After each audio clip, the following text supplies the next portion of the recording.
Good morning, Raptor freaks. Lexiot's here with the reaction to yesterday's first preseason game in Edmonton against the Utah Jazz. The Toronto Raptors won the game in a big way, 114-82.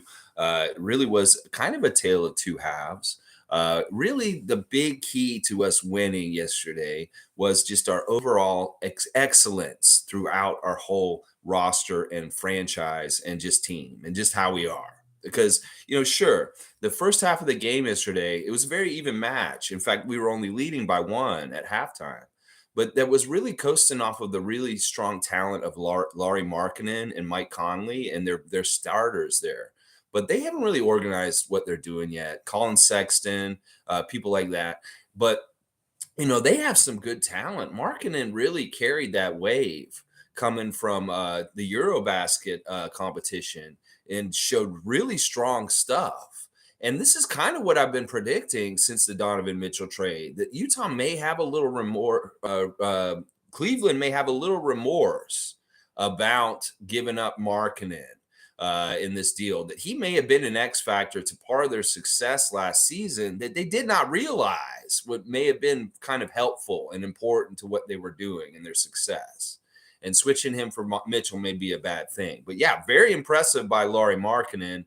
And Mike Conley, man, he played a lot of that game yesterday for it being only a preseason game and stuff like that. But it was really fun to see just how much the Raptors, we are all the way through, like the depth, like holy cow. And it really was the bench guys in the second half that took that separation away from the Jazz and the score and just took off. The last 3 or 4 minutes of the third quarter, we were pretty even going into that.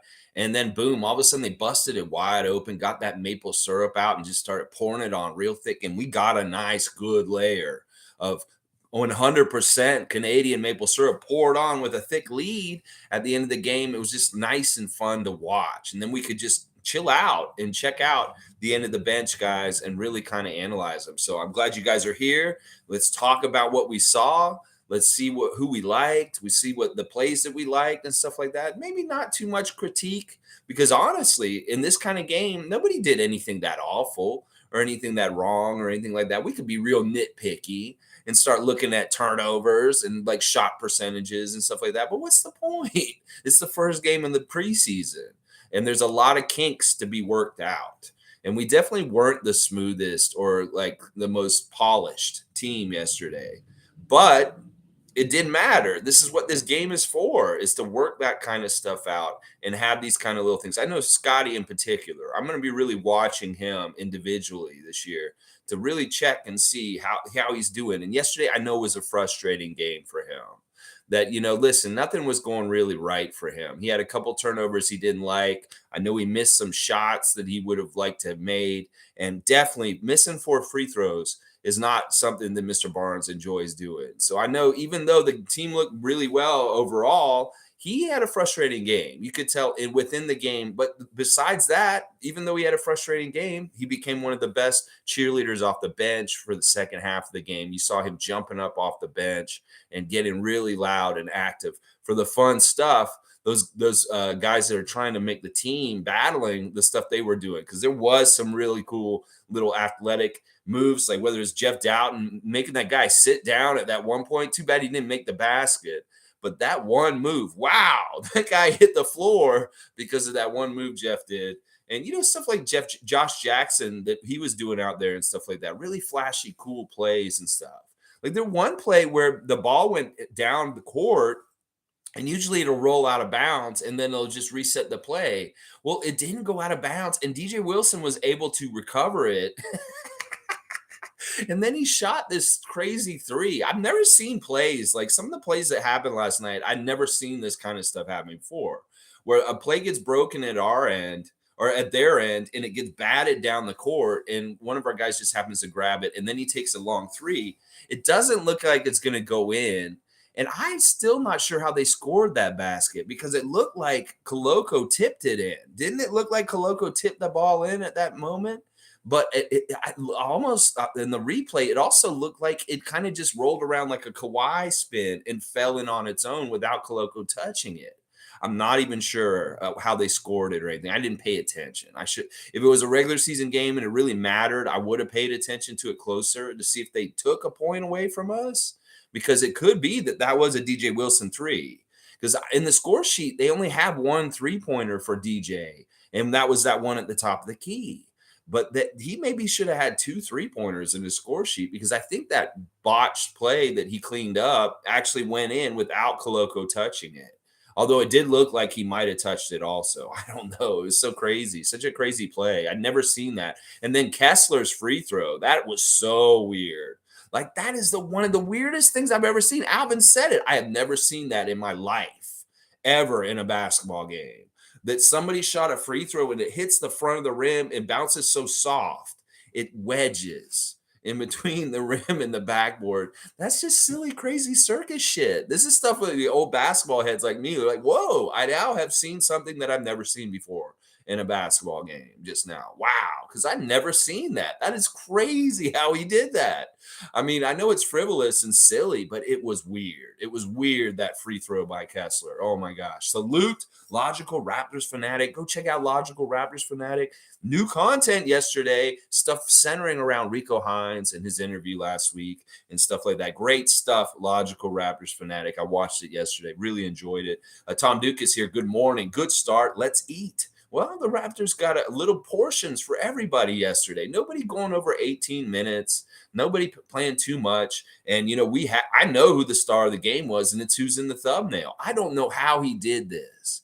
Like, all right, who was it? Paul B asked yesterday, do you think that Chris Boucher will be able to continue his role, his Rodman type role, and hit the ground running with it? Well, yeah, because we saw it. He got a double-double in like 14 minutes yesterday, guys. That is incredibly awesome. 10 rebounds, 14 points for Chris Boucher in an amazing short stint. He wasn't out there the whole time. Okay, he had 11 points. 11 points, 10 rebounds, 11 points. Double-double, 4 for 9.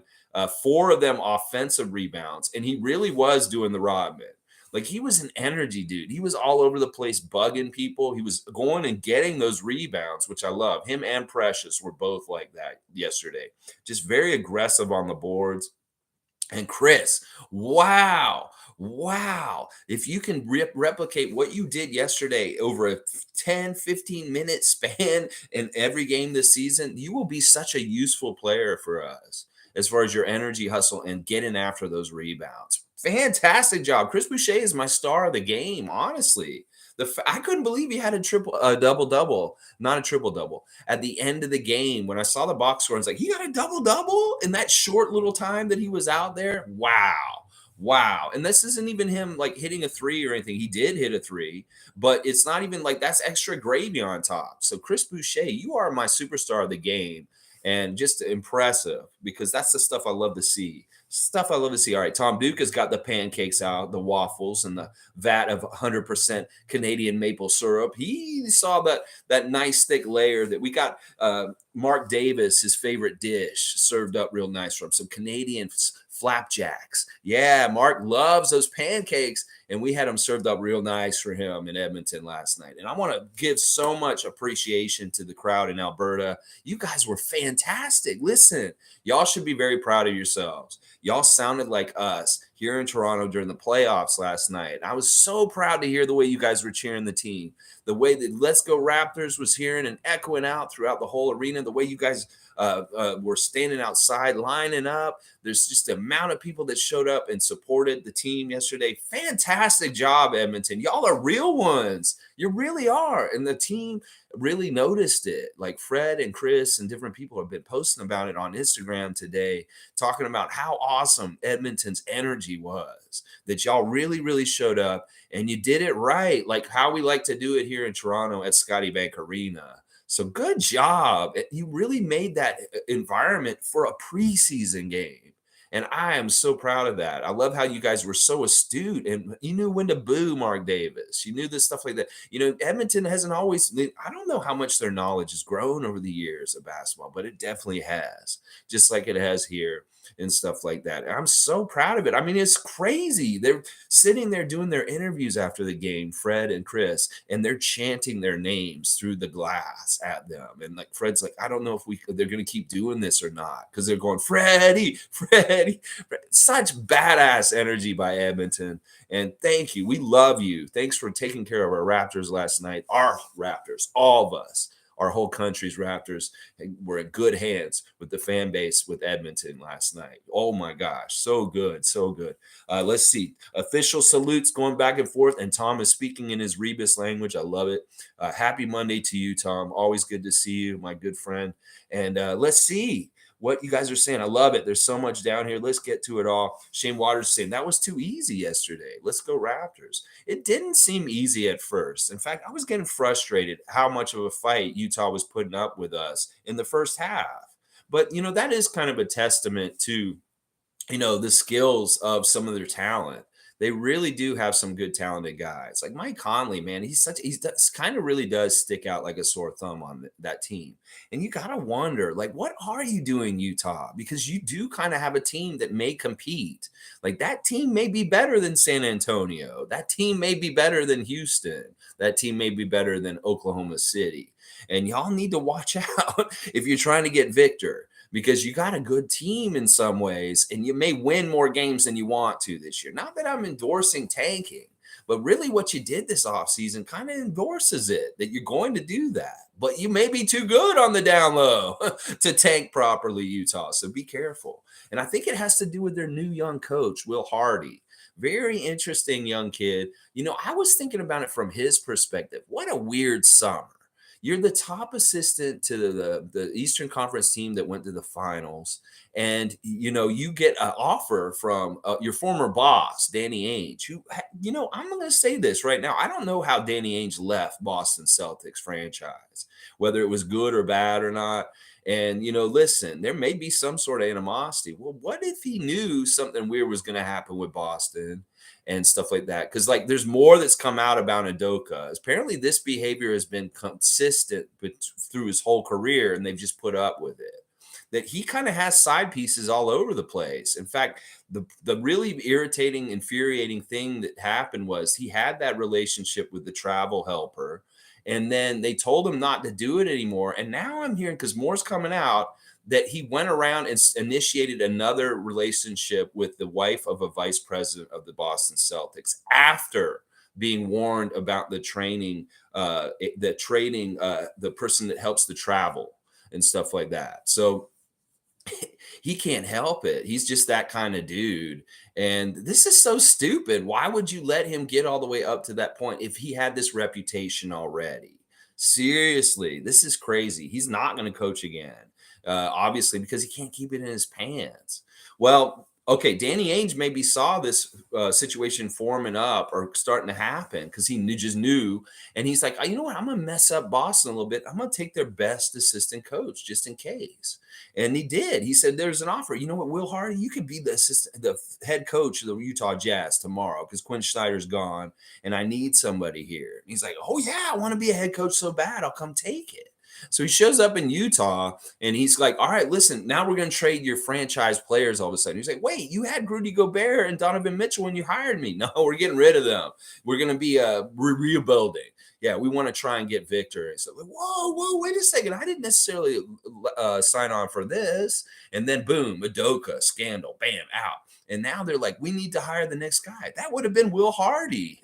Will Hardy would be the coach of the Boston Celtics right now if he was still there and Danny Ainge hadn't lured him. Now, to me, that seems like a much more attractive head coaching job than Utah.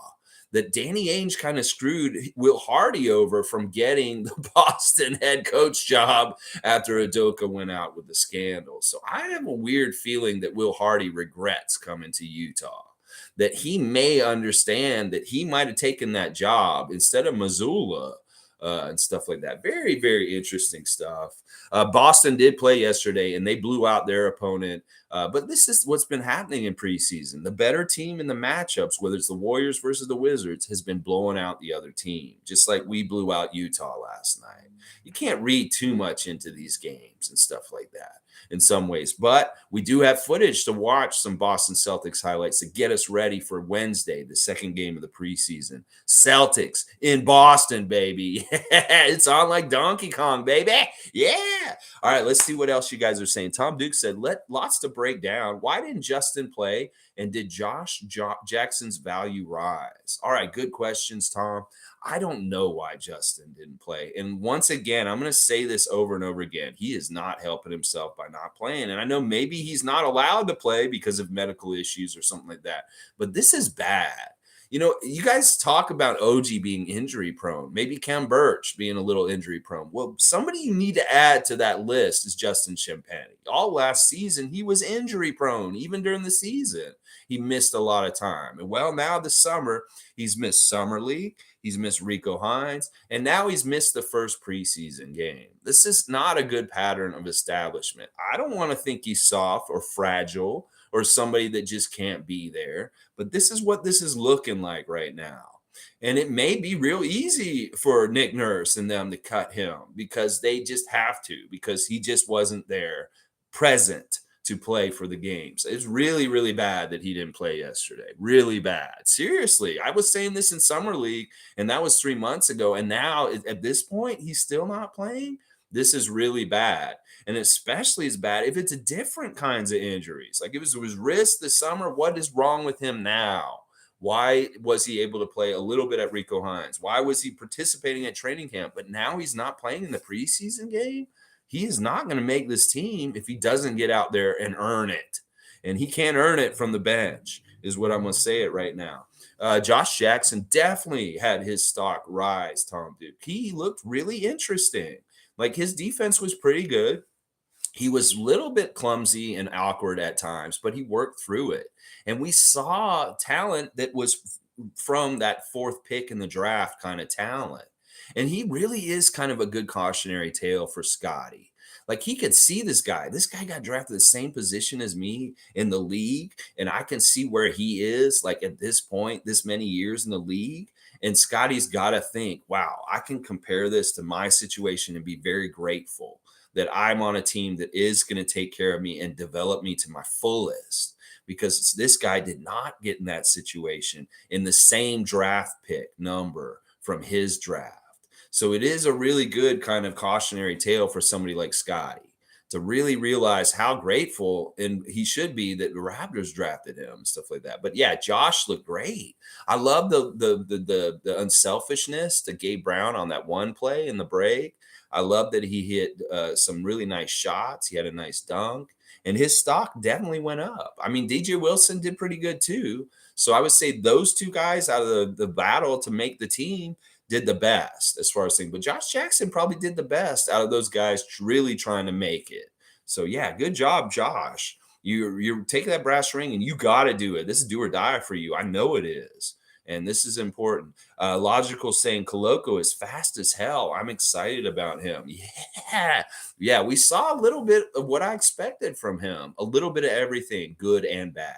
And we saw some fun stuff like that one move where he put the basket in with his back to the basket. He kind of did a turn spin and just put it in real quick. They were all very impressed with him. In fact, I saw Jamal McGlure jump up off the bench, like so excited about seeing a big man, a big guy like that, making that move down low. That Jamal himself in the background was like, yes, Koloko. Like, and so like, we saw him block a little bit. We saw him do a little bit of everything. Bad foul, out of position, poor defense, but also hit a jump shot, do this, make a nice little like move play with Pascal. That Cameroonian connection was in effect for one play where Pascal had a nice little get to him on the way to the basket and boom, Koloko put it right in. So what I expected. He played a lot of minutes considering I thought he would get fouls quicker and get in more trouble, but he only had 3 fouls over 17 minutes.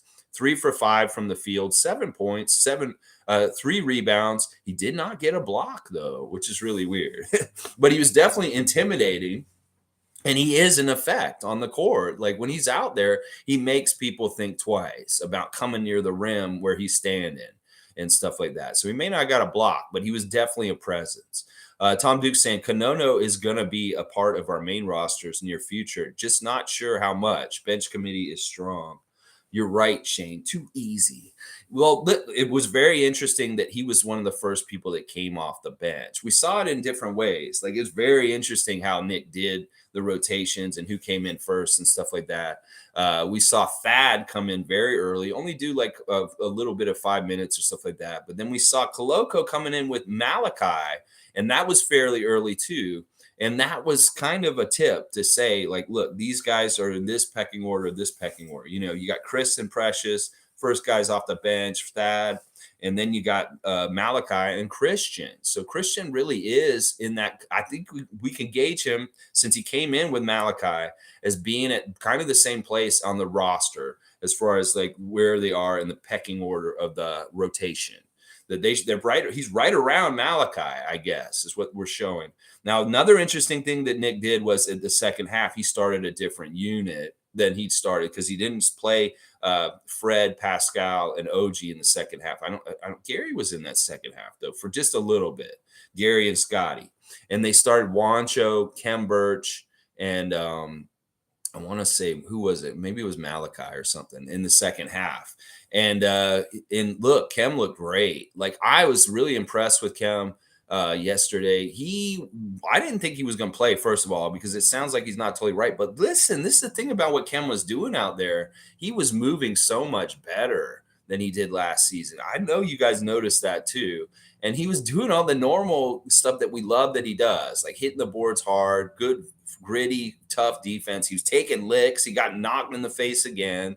Uh, he had a weird offensive move where he kind of threw it up high, but it still went down and in and stuff like that. I thought Kem was really solid. Some people may look at his that he shot like 1 for 5 and be like, oh, he was garbage and stuff like that. But he was actually really good on the down low.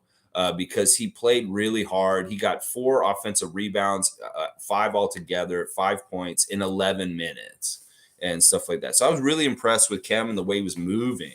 Like he moved different. You could tell his knee is not bothering him like it was last year, that he moved a lot better, stuff like that. I really, really like that. Logical saying, no worries. He needs to fast track in the G League anyways. By the end of the year, we should see more of him.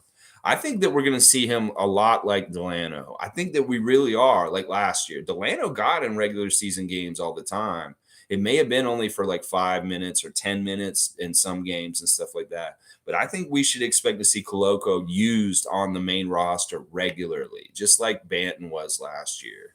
It's going to be a kind of a thing, like a situational thing. It could be something like where he's like, all right, I want somebody to guard the rim a little better and stuff like that. Boom, put Koloko out there. But he's going to get to play both teams a lot. He's going to play a lot on 905, and we're going to use him on the main roster a lot too. Trust me. It's not going to be a thing where it's going to take all season. He's going to try him in little doses right from the start. Trust me. He's going to do that. It's going to be interesting and a lot of fun to see. He's going to be trial and error. He's going to be good sometimes and be fine. Sometimes he's going to go out there and he's going to catch 2 or 3 fouls like within a minute, and he's going to come back and have to sit right back down and stuff like that. Tom's saying he presents something no one else can on the roster. Yes, Koloko is very special, and these guys are saying that they like playing with him. Scottie said nice things about him. Freddie's really enjoying having Koloko around and stuff like that. So, and obviously the connection with him and Siakam is really special, being from the same city and stuff like that. All right, G saying Justin's injured. That's why he didn't play. I know, but he's always injured is what I'm saying. He was injured a lot last season. During the season, there were a lot of times where he was not available. And this is just carried over. People want to hang this on OG and say OG's always injury prone or stuff like that. Well, we need to do this with him because this is what it looks like to me, at least. That Justin, and you know, it's not like he's high usage in some ways either. Why is he hurt all the time is what I'm wondering. You know, that's the thing. I don't like that. I don't like that. And this is something Nick said in Hungary at the coaches summit, that if you're not able to play, then you probably won't make the team. And this is what's happening right now. Let's see. Logical saying he's really fast. He could be a dominant starter, not going to lie. Well, the thing about with Koloko is he's going to need a little bit more weight. He can be pushed around. He could be pushed like Chet was pushed by Kenny Lofton Jr. in the summer league. It's just pushed right underneath the basket, so he can't do anything and just lay it in. So he does have to learn some like positional stance like holding off guys with some frame strength. And he may not have that yet. It's going to be some issues with him in defense that are similar to Boucher when he first started out. You're gonna have to think about it that way. Remember how Chris used to have to play defense and stuff, and he was a liability because in some ways he was a screen door. People could go right around him or push him to the side and just put it in. Well, that's something that I'm worried about with Koloko, is that in some ways he's a really good like shot blocker and rim protector running around, but he's not a good physical grind, body to body defender yet. And that's going to be the thing that keeps him off the court, at least for now. Like if we want somebody roaming and doing shot blocks, sure. But we need somebody else with beef to hold the big guy still, even though he's out there. So let's see. I would love marketing on the Raps. Not gonna lie, that's G. Yeah, yeah. I mean, he's a nice player. He really is, and he was the best player for Finland this summer, and he absolutely took them further in that tournament in Europe than they probably should have went, just because he was playing at such a high level. Really good. Cool Cats here. Good morning, all. Love seeing the bench at work. Man, competition is tough. I'm so glad I don't have to choose players. Yeah, like it is at some points, if you really care about these guys and you love these guys, it does feel like kind of like choosing kids or something like that, or making tough decisions like at a restaurant where there's like 5 or 6 or 8 things on the menu that you really want to have. And you're like, can I order like 3 and try a little bit of each? It is that kind of feeling with this to a degree. G saying hello to everybody. Love it. Love to see the excitement. Paul B's here. What a game. We have a fun team. And the cops are out there in chase mode. I don't know who they're going after. Man, there's like 4 of them. Wow, hope everything's all right. But yeah, Paul, what a great game. Thanks for the messages last night. I'm not really active on Facebook in the evening just because, I like to turn it down or turn it off for a little bit. But yeah, thanks for the messages, Paul. And it was a really exciting, fun game. Great game for the Edmonton crowd to see some really great highlights. Like they had some oohs and ahs. They had some dunks to be like, wow. And like, wow, did you see that kind of stuff? That's important for this kind of stuff. You don't want a game that's kind of flat and kind of not interesting for somebody like Edmonton that's only going to get a game like every 10 years or so.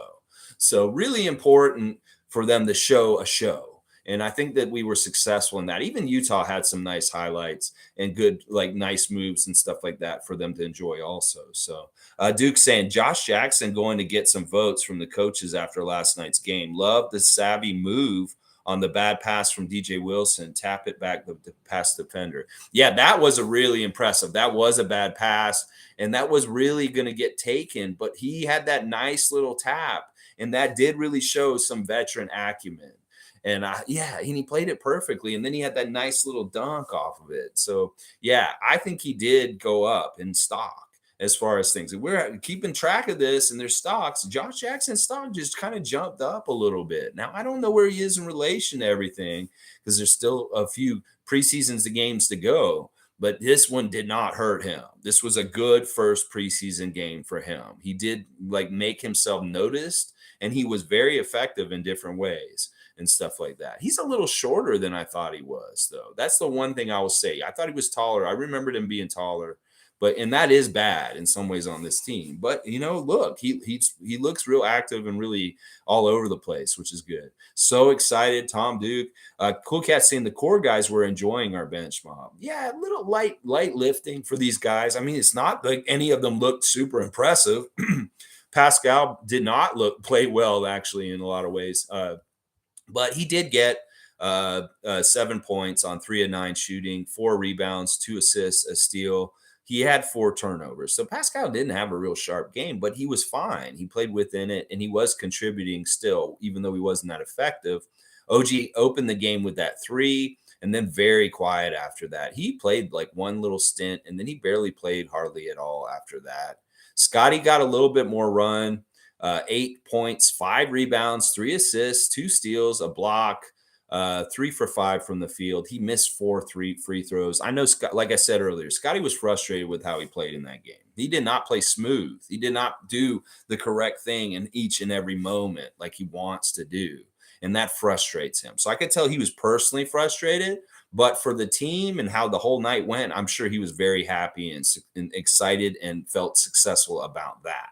But for his personal stuff, I'm sure he wasn't exactly thrilled with how it all went for him. But that's just it. He's holding himself to a high standard and stuff like that. I know he is and stuff like that. But this is fine. This is the first preseason game, Scotty. You can have a couple of kinks to work out and things to kind of get set up and get ready for the season. Work it out now before you get into really big stuff. Now, one thing I really noticed about Scotty, and this was really cool, Marcus Camby came and sat in with Alvin and Matt for a little while. Marcus Camby, former Raptor draft pick. And he had so many nice things to say about Scotty. He was really impressed with Scotty picking up Mike Conley, 94 feet up the court, all the way down, full court, pressing him over and over again. And then he kept seeing stuff like that. And he said, this is what Marcus said. He said, I haven't really seen Scotty a whole lot. And now watching him in person, now I really do understand why he's special and that this kid is great. Like, he is going to be able to guard all kinds of positions, is what he was saying, and that he is super impressed with Scottie Barnes. I loved hearing that from Marcus Camby. And it was really cool to see Marcus and Alvin together as former Raptor teammates, kind of hanging out. And like it was seriously nice little moment where Marcus said to Alvin when he was leaving, he said, dude, I'm so proud of you, bro. I love you, bro. And he's telling Alvin that about him being an announcer and stuff like that. That was such a cool little moment for an old Raptor head like me that remembers that era and those guys then, to see this years and years later, to see that friendship out in the open, because Marcus is a weird Raptor. He's not somebody who spent a lot of time here in Toronto when you look at his whole entire NBA career. And that he did come here twice. He was here a second time. We traded him back again. But he didn't really play a big part of his career where it was important here. And I always wondered how much he really stays connected to us. Well, seeing him in Edmonton last night and him in an Oilers jersey and hanging out around the team and watching the game was really special, because it made me realize Marcus is a part of our legends, or not our legends, but our alumni. Are people of like that are a part of our Raptor family still. He considers it. And I love that. I don't know if he considered that though before, and maybe he's come around more recently, but I love that. I love that Marcus has a connection to our franchise still. It's really good. But they were really celebrating him. Once again, it doesn't matter if it's our bench guys watching the starters play. They get up and they get crazy and loud. But when the bench guys are on the court, the starters do the same damn thing, because Scotty is like that. It's like he brings that energy for that starter team. So they get up, and Pascal, then all of a sudden he's like, all right, I got to get up like Scotty and get excited about them too, and stuff like that. So I love that. I love that. G saying Josh Jackson's explosive, assertive, and very athletic. Yes. And this is the thing. Don't underestimate somebody who's driven by desire to like survive and stuff like that. And if he's really at a place in his career where he feels like he understands what he can do on an NBA court, well, he needs to maximize those skills and really showcase them in these preseason games. And then maybe he'll find himself on the team. But I thought he looked great. He went up. His stock went up in my book, in my head right now, as far as like trying to make the team. Nako's saying, I don't want to get too excited because Isaac Bonga looked great at cutting, but hot damn, Josh Jackson looks good at cutting. Nako, you're hilarious. Yeah, I mean, listen, we're going to have to see how this all goes. It's like somebody said in Twitter last night. It's like, all right, last year I saw what who was it? I don't know, Armani or somebody did. Somebody did something crazy in training camp last year, and everybody's like, oh, so good and so good. And then it was like a complete, it's Svi. Svi was doing crazy shit for us in training camp and preseason last year. And now people are jaded about believing any kind of performance from these games just because of what happened with Svi over the season. So, yeah, I can get that. Like, this isn't a normal kind of game. And this really is, like, not a true test to NBA standards in some ways. It's a levels to this and stuff like that. So, I don't know. I think that he did a good, impressive thing. He did what he needed to do in the situation. And he definitely didn't make himself look worse, Josh Jackson, for sure. So, G saying Precious's dunk is getting all kinds of love online. He went from a finger roll to a dunk midair. I'm glad you brought this up, G. And yeah, Scottie recognized this on his IG last night. He put it in his stories. Precious's dunk.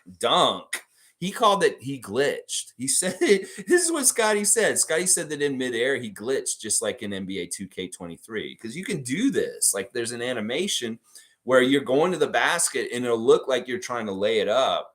But then all of a sudden you turn over and you dunk it anyway. That is freakishly good athleticism. I mean, I can't believe it. Like, it did look like he was just going to do a nice little finger roll. Like, they're talking about George Gervin and Delano last night, stuff like that. There's a little bit of that kind of stuff. But then somehow, some way, that selfie stick of his arm just kind of stuck out a little bit further, like Plastic Man, and just like, and dunked it. That was super impressive. And that is just like an epitome of an example of the athleticism, the freak athleticism that Precious Achua has, that he can adjust like that in there. That's kind of Jordan kind of athletic kind of shit. Because Jordan would adjust in midair and like do the shot a different way just to get around the defender. Well, that is crazy impressive. And Precious actually was one of the most impressive Raptors last night in some ways. Really crazy good stuff and different stuff too. Not just something like that. So, all right, let's see. Logical saying, not going to lie, I would be shocked if Gabe, Josh, and DJ weren't the ones cut, even though they may look decent. Yeah, I mean, they are the kind of the ones, but I think, honestly, one of those guys could steal that spot from Champagny just because he's in absentia. The dude is just not out there showing us anything or growth or anything like that. And sure, that you have time to wait for people like Malachi because he's a first-round pick, but Justin Champagny wasn't even drafted. And, you know, David Johnson was drafted last season, and we've already cut him. And that's what I'm saying is like, there's no guarantees for Justin, even though we like him and all this kind of stuff. You know, he's an undrafted player, and he really has to latch on. And it may be slipping from him right now and stuff. I don't know which one. It could be Josh at this point. I like DJ Wilson to take that spot, but it could be Josh. I don't know. We're going to have to see more games. Good morning to Monique, Superfan Monique. Always good to see Superfan Monique here. Yes. Cool Cat saying, I want Delano, DJ Wilson, Josh Jackson. I want us to keep Justin Champagny for 905 due to injuries. I think we can do this. I think that if everybody's worried about outright losing Justin Champagny in our franchise, I think that we can keep him around. It's just that he won't be a part of the main team. It's just that he'll be running on 905 level, and he's got to really show something down there to get called up and then get back on the main roster that way, something like that. I don't know. That may be what happens there. Sue saying, good morning, everyone. What a great start. The bench was looking good all the way through. And it's weird because Utah actually played their starters a good chunk of the game. Our starters played around 10 to 15 minutes, and they had starters playing up to 25 minutes and stuff like that. So our bench guys were getting time against the starting unit of the Utah Jazz. And in some ways, they did better against them than our starters did. And that may be just because they were more tired by the time they got in or something like that. But yeah, they were looking real even with us in the first half. But then that bench depth in the third quarter busted it wide open. And then the fourth quarter was just fun. It's just a fun quarter to watch with such a nice lead on them and stuff like that. Really, really good. Salutes all around. I love it. How about Fred locking Sexton down on D there? This is a hilarious moment because this was payback. This was a receipt given. Do y'all remember a game against Cleveland? I think it was last year, where Sexton was talking a lot of shit. He was talking mad shit to Fred.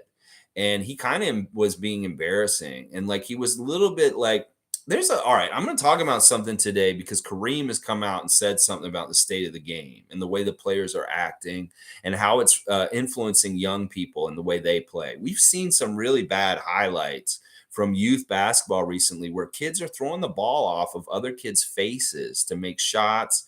They're throwing the ball at kids when they're out of bounds. They're being just general assholes and like really bad, poor sportsmanship. And this is why my whole argument about why Joel Embiid doing the airplane and Kyrie Irving shooting the bird at the crowd, different things like that is a really bad influence for kids because they are mimicking it, and their sportsmanship in this youth level right now is really bad, really, really bad. And that's why these guys have to be better role models as far as in sportsmanship on the court. This is just a basic thing. It was just a given. A whole time I was growing up. Sure, you could be an asshole. You could, do stupid shit in your life, like beat your wife and stuff like that. But at least you did stuff like good sportsmanship on the court or field, wherever you played. But now it's like getting to the point where there isn't like that. And we're seeing it on the lower levels of the sport. And it's really ugly. And I don't like it. And Kareem has written an op-ed piece about the NBA being better role models for the rest of the world as far as things. It's like Kareem said on Twitter today. Let's make sure our kids have the right kind of role models. Kyrie Irving should reconsider his behavior because young people look up to him. And he's got a picture of him shooting a bird at the Boston fans coming back as a net and stuff like that. And he's saying Kyrie Irving would be dismissed as a comical buffoon if it weren't for his influence over young people who look up to athletes. That's what I'm saying, is that they need to realize that you have an influence, Joel Embiid, that you don't want to be a showboat when you're up like that. And some of the little kids will see you do that, and then it'll be bad. It's bad. It's really, really bad. So Sexton last year said some shit to Fred that was disrespectful. And he didn't really respect who he was in the league. Well, that was payback, that little lockup that Fred did to Colin Sexton in the game last night where he yelled and stuff like that. That was basically Fred saying, I remember what you did last year. And I'm going to prove and I'm going to show something to you because I'm in really good shape right now. And I feel good. And he did it. And it looked awesome. And the great thing was, I love Edmonton's crowd appreciating the blue collar kind of things happening on the court. Like they weren't just cheering dunks and made baskets. They were cheering defensive efforts and rebounds and things like that. That blue collar stuff that, hardworking Canadians can like get behind and really appreciate. And that was what that moment was with Fred when he yelled. And Sexton was kind of like, okay, you got me. He was like kind of relenting and stuff like that. Because after that game, I remember Fred had a lot of choice words for him and Darius Garland about the way they were conducting themselves as young players in the league, and that they need to kind of smarten up and not be like that kind of way and stuff. So this is a big topic. And I think this year we're going to talk about a lot more around the NBA. It could be that Joe Dumars is thinking about this. Maybe he sees Kareem's statement today and he's like, you know what? He's right. And we need to fix sportsmanship in the league and cut out some of this extracurricular bullshit that's having a really negative, toxic effect on the youth sports in the world today and stuff like that. So yeah, it was awesome. What's up, boys? Click, yeah, good to see Click. Let's see. Duke Rocks is saying, I thought Scottie was too excited for the game and trying too hard. Regardless, he did fill the stat sheet in a good way. You can see he was pissed about some of those passes and his turnovers. Yeah, I've told Scottie in his Twitch stream, I was like, Scottie, those no looks are fine as long as you're getting them to them. And if they're turnovers, then that's no good. And maybe it's just that he's not totally fine tuned back into the season. He just needed a little like setting, mess up a little bit. Okay, now I'll get it right. But yeah, he had a couple of no looks that were bad, and they did get picked up and they were turnovers, and that wasn't good. And I know he's frustrated about that. Meanwhile, Fred had that beautiful thread the needle to Pascal early in the game that I thought was going to get picked up, but Fred got it just right to him. And that was such a beautiful fast break. But yeah, Scottie, listen, one of the things about Scottie is that he's a computer. He's constantly taking in everything that's happening in the game all the time quickly. And he's faster. He moves faster and processes faster than most of the other people on the court. So he's trying, he may look like he's rushing or he's overdoing it. It's just that he sees the game a lot faster than everyone, and he's reacting faster. Now, one of the things I didn't like that he was doing was he was laying off of Mike Conley and letting him get those open threes at the top of the key. He was too much out of defensive position at times. And that was part of the reason why Utah was scoring so easy in the beginning of the game, is because Scottie would cheat down and try and like maybe go double, and he'd leave his guy too far and he wouldn't be able to recover and get in his face in time. Conley burned him a couple times like that. But part of it is Conley, because he's such a grizzled vet, get it? That he is just going to do that to young players. He was doing a couple different things in the game last night as a vet to trick younger players. And he did that a little bit to Scottie last night. But listen, he's frustrated about the game. He had a great game still. I mean, he had a stat line that a lot of people would kill for, but he wants to be even better. He wants to be perfect. And he realizes that he could improve on what he did yesterday. That there were some mistakes he made, whether it's making more of his free throws, maybe not turning the ball over with some no looks and stuff like that, that didn't totally work out. But yeah, I wouldn't say he's trying too hard, Duke. It's just that he's on another speed than everybody else, and he's just a little quicker. It's just he's got to get that speed to match up with doing things exactly right from each spot to each spot and stuff like that. Like what was it Alvin said at one point? He's like, he was doing this on defense, covering the full court all the way up. And then he got taken away from the play, but he still got back in time to get in and get the defensive rebound and do stuff. So he's all over the place. That's just who he is. And he's just, what he does is in the instant seconds, he's always trying to make the exact right decision in every millisecond that he's on the court and stuff. So Click has got his tickets to the Raptors against the Celtics in Montreal. I love hearing that we're going to have some representation in Montreal. Raptor freaks. Yes, go Click and enjoy that game and get loud and help us beat the Mean Green Machine, that team we hate, the Boston Celtics. Yeah, fuck Boston. All right, Logical saying salute. Duke saying, wish Scottie made that dunk. Oh, yeah, that dunk was nice. It was nasty. That would have been a nice poster kind of dunk. And he was so close. It was weird because he did that one with his right hand. Normally, he would try and do that one with his left hand. He loves dunking with his left hand. In fact, he does most of his stuff with his left hand. But he did it with his right hand on that one, and it just didn't go in clean. But look, who was behind him, had his back, Mr. Chris Boucher, getting the ball right away and dunking it right back for him. I love that Chris was there to have his back and catch it for him and make sure that that basket went in anyway. But I wish he had made that dunk too. That would have been a great highlight. And I know that Edmonton crowd was like, whoa! they were like, wow. It looked really cool, but it is too bad it didn't go in. Cool Cat saying DJ Wilson's crazy shot was a 2-pointer. It rattled and then eventually went in. Okay, maybe it was where his feet was. That's why they couldn't count it as a 3-pointer also, because he may have been just inside the 3-point line. It just looked weird. So it did go in, and it wasn't a Koloko tap in. Because it looked like a Koloko tap in at one point. I was like, wow, Koloko came and fixed that? No, DJ Wilson just got a weird Kawhi bounce. They kind of went around, boom, boom, boom, and then fell in. So Lolita saying they seem to be enjoying themselves at the game. Chris and Precious are so good and fun. Precious says the love of his life to the fans. He truly is precious. He's precious. And I love the antics of them at the end of the game doing the bows. And Chris did the little cup bow that he does at the pregame ritual that when they do the introductions. And he does it with Pascal. He did it at the end of the game to signal to the Edmonton crowd. He did the little... These guys are so fun. And it was cool because Chris in his after game interview was pointing out, talking about him and Precious as a tag team coming off the bench, how they work with each other. Now, you saying that Precious is truly precious. Well, he's ferocious also, because we saw in the game at some points he just turns on a gear and he just gets aggressive and he goes right at the basket, like that dunk we were just talking about where it was a finger roll and then it turned into a dunk. He did a couple of these kind of really aggressive moves on offense where he was just like, get the fuck out of his way. You look out, he's coming. And he did the whole full court, bring the ball up and then not stopping. And I'm attacking the rim kind of stuff too. I love that stuff. That's Giannis kind of stuff.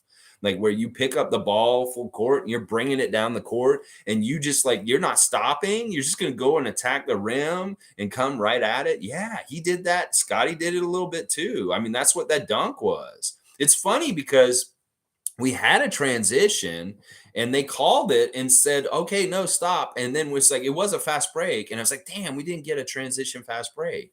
Well, then Scottie inbounds it and he treats it like a fast break from a dead ball. That was absolutely impressive because that was purely off his own burst.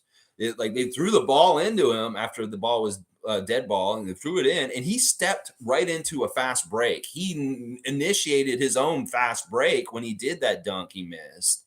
Because there was no transition. The game had stopped. And he's like, all right, throw it in. And then boom, all of a sudden we are on a fast break just because Scottie moved that quickly.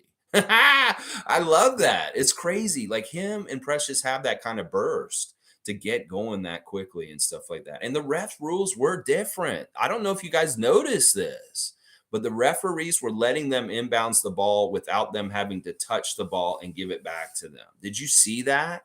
That they made a new rule on the down low where the players can inbounds the ball off of each other without the referee having to touch the ball.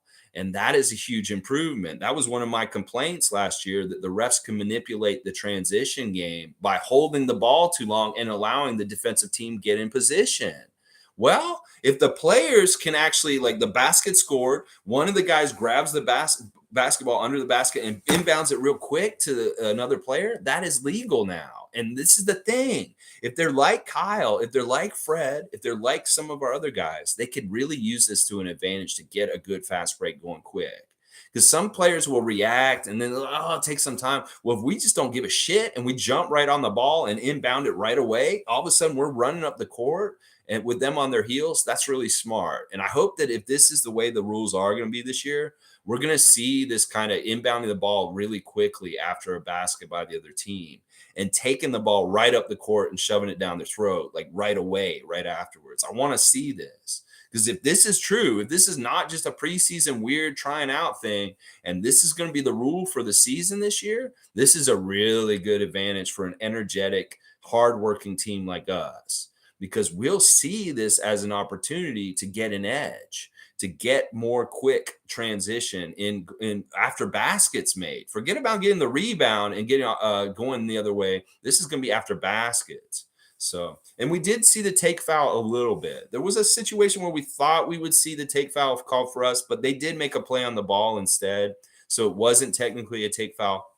But then we did see a take foul later against us, where Utah got to shoot a free throw and then we got the ball back and stuff like that. It's going to be interesting to see how they call it. So I understand it. It's basically, if they don't go for the ball, if they just grab a guy to foul him, that's a take foul. And that means a free throw in the ball. But if they're actually making a play on the basketball, then they won't call it that way. They'll just call it as a play on the basketball. So that's really what they're cutting out about the cutting off transition games, is if they just grab people, that's a take foul, that their new rule. And if they're actually making a play for the ball, though, then it won't be called. So that's the difference to look for with that new rule and stuff from what I've seen. Lolita, okay, let's see. Respect to Logical. Duke saying Boucher went with the double-double, was my star of the game, followed by Achua. Yeah, Achua had that energy. Boucher had this understated grind, hardworking game for barely playing 15 minutes. And then Precious was just a bundle of energy, and it was really well-directed energy, and it really was, he was effective. And we saw a little bit of him on the defense. We saw him on the boards. We saw him attacking the rim. We saw him hit a three. We saw him do a little bit of everything that he's good at. Omari saying Josh threw the ball out of bounds first two touches, but looked good after. Yeah, he had a rough start at first. And I was like, oh, Josh isn't looking good, because he did turn over the ball a couple times in the beginning. And part of that looked like he was just not lining up with people like Delano and other people playing with him at the time, that they were just not getting connected as far as like passing the ball between each other.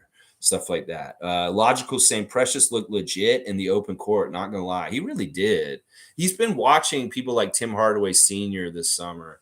And Tim Hardaway Sr. is all about the dribbling between the legs and the crossover and the behind the back. And Precious really wants to be that kind of ball handler.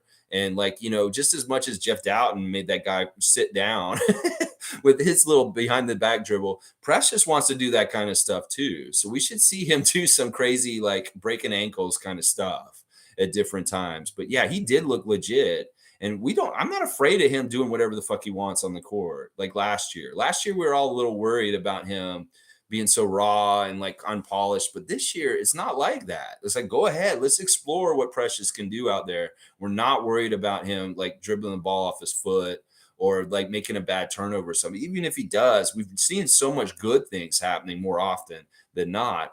Let him continue to explore this for sure. Cool Cat saying Boucher and Precious coming off the bench together going to blow away opponents' benches. That would help us to win games. Yeah, it could very well be something similar to last night in some games this year, where the starters for us and the starters from the other team are really like equal, and they're kind of battling tooth and nail, and it's like a very close score. And then the benches start to come into the game, and our bench level is just above the other benches, like as far as energy and work on defense and rebounding and all this kind of stuff. And it's epitomized by Precious and Chris. And that they come in, and that's when we start to see in games this season a separation in the score between the Raptors and the other team, is when our benches start matching up against each other, and our bench is just so much better than the other team's bench. Like, I fully expect this year, that the bench unit's going to be that separation. We've seen it in years past with the Raptors. When we have a good bench and it goes against the bench unit of other teams, that is when we get huge leads, like 10, 20-point leads all of a sudden and stuff like that. Monique saying, can I just say how good it was to see Cam out there for a bit and stop the hate and stop hitting him? That's to the other team. I agree with this, that Monique is right. Cam gets so much of a beating. And like, that's one of the reasons why we need to respect him, is because he's putting his body on the line and taking punishment for the Raptors team. Literally, like somebody is saying, like, this man, how much he gets hit in the face is amazing. Well, that's because he's in the fray of it. He's in the thick of it. He's on the front lines. He's taking the first blows. He's like on the football field. He's the guy, the center, who's taking that to protect the quarterback. He is getting all these hits from everybody coming at him and stuff like that. That's what's happening with Cam, and that's why we need to value him. He gets in there and mixes it up around the basket in a way that Koloko just cannot do yet. So I love seeing him too, Monique. You're exactly right. It was so good to see him out there. And the added bonus of seeing him actually moving really well, that is actually really good too. That really bodes for something, because we didn't see him move that well all last year. There's something was wrong with his knee last year. And now all the Chem haters may be like having to be quiet, because we're going to see some mobility and stuff from him. In fact, when he made his shot, that one shot he made, that crazy circus shot, it kind of went up real high and then kind of bounced around, fell in. The whole bench went crazy, like talking about the bench supporting the team, whichever the starters or the bench is on the bench. They were going crazy when Cam made that basket. Scottie in particular jumped up out of his seat. Stuff like that. As I was telling Scottie this summer, it's like, get Cam more offense. I really want to see what he can do on offense. And he's so shy. Like, Scottie, you can be the point guard this year. Give him the ball, set him up so he can make baskets, because we want to see if he can become more of an offensive contributor. Because a lot of the stuff that he's done in the time he's been on the Raptors, he's been on the team now for 3 years now, has been really good around the lane. He's a very high percentage shot maker around the lane, with the little hooks and the little putbacks and even the little shot near the free throw line and stuff like that. So more from Khem Birch, and just happy to see him moving so well. Logical saying that dump was vicious. That dump or dunk? Duke Rocks is saying Dowtin's ankle breaker on Butler almost brought the house down, if he had finished the layup, it would have been awesome. Yeah, it was like Alvin said, you had this $1 million move with a $2 finish. It's too bad, because he really did make that dude sit down, and the whole crowd went, oh, that's what I'm saying. Maybe an Edmonton crowd from like 20 years ago wouldn't have caught on all this, been so basketball savvy to really enjoy a basketball game and the little things like breaking somebody's ankles and them sitting on the ground all of a sudden, or a really nice defensive rebound and stop to a play or anything like that. These are learned basketball fans in the middle of Alberta. And I love that. I love that. They really knew their basketball. You could tell from the way they were cheering for the game and how much they were on. And they knew when to boo the refs, which I love that too. This is a very educated country for basketball now. This championship has done this for our country of Canada, and people in Edmonton, they are astute about basketball. And I loved hearing their reactions to different things and stuff like that. They really knew what they were watching. And that reaction to Dowtin's move was fantastic. It was awesome. It's just wish he had made it. Oh man, Jeff. But Jeff looked pretty good overall. Like, he was solid. He looked better than Harper. Harper got in late, and Jeff got in a little earlier, but they could clean a lot up. I mean, between the two of them, they were 3 for 9. They missed all their 3-pointers. But it is what it is. They're young guys, and they're just getting their first taste and stuff like that. But it was just cool to see them out there doing stuff. Jeff Dowtin had a couple of nice little moments, and Ron Harper with a little bit of stuff starting to show, stuff like that. All right, let's see what else you guys are saying. Nako's saying Precious, Boucher, and either Delano or Josh were our best players. Delano was very good. Yeah, I'm glad you mentioned him. Delano really did carry over this leader, kind of like aggressive, I will try and score for us or look for people kind of mentality he's had all summer at Summer League, at in South America. And, Rico Hines, even, he was showing leadership there. And it's the stuff like where he's kind of controlling the pace. He's kind of dribbling, and then he knows when to attack. He's really good at finishing. Once again, we saw him finish some stuff where the defender's right there with him, but he's just using his extra lengthy arms to get past them and make the finish. And he's so good at finishing in transition and fast break and moving real quick. He somehow gets that ball to get up there and fall through, even if it seems like he's coming in there like out of control. He does it and he makes it. And I thought Delano was very strong. Like, if we're going to do this thing where it's like you're giving stars for the game, I like Chris, I like Precious, and I like Delano. Those are my 3 stars of the game, that they just did absolutely great stuff, building off of what they were doing last year, showing a little bit more and just looking real good. All right, let's see. So I agree with what you're saying, Nako. Those 3 were my favorite, and Josh is definitely getting a mention for sure. Good morning, Bradley, Canadian Cowboy. Good to see you, sir. Ta-da. Yeah. Cool Cat saying, I love seeing Kem dribble from the 3-point line to the rim. So glad he's healthier. He'll be a sleeper talent too. Yeah, I just hope that he can contribute in ways that people will open their eyes and say, okay, yeah, this guy's valuable to have on our team. I'm just sick of the hate. There's no reason for us to have a player on the team that we just hate and stuff like that, and stuff like, we should like all of them. We should like all of them. Cowboy saying Jackson looked promising. Want to see if he'll keep it going. Yeah. Well, listen, a really easy way to ingratiate yourself with Raptors Nation is to go fuck up the Celtics. So let's see what happens on Wednesday. Maybe Josh Jackson can do some fun stuff in that game and stuff like that. Watching the Celtics highlights, they were interesting. They were pretty close with the other team for a while, and then they busted it open, stuff like that. I don't even remember who they were playing yesterday. Who were they playing last night? Yesterday they played Charlotte. Charlotte's really bad. Obviously, Charlotte is really bad. They looked really bad in that game against the Celtics. So kind of an easy game for them to start with in preseason, stuff like that. All right, Paul B saying Precious looked amazing. Koloko didn't look out of place either. Koloko had his mistakes here and there, but overall, he had really shining moments. He had some really shining moments that I see some real promise and some amazing skills that Koloko can develop into on the NBA level. I'm really excited about Koloko. But once again, we saw like stupid mistakes too, and just silly little things. Like, it's going to be a work in progress. It really is. But I think he's going to be very useful and able to play in games. But when he starts making bad decisions or mistakes, then they're going to have to yank him. They're going to have to give him the hook and stuff like that. So, but he's going to be able to get some minutes here and there. I really do think he will. All right, there's lots here. I'm going to get to everybody. Trust me. I'm going to get to everybody. All right, cool. Joseph Stark's here. It's good to see Mars Smith's here. All right, I'm going to make sure I get all the comments, guys. I got to just see where I'm at here. Oh, wow. You guys have really gone on. All right. All right. Yeah, I jumped. I didn't realize I was jumping that far.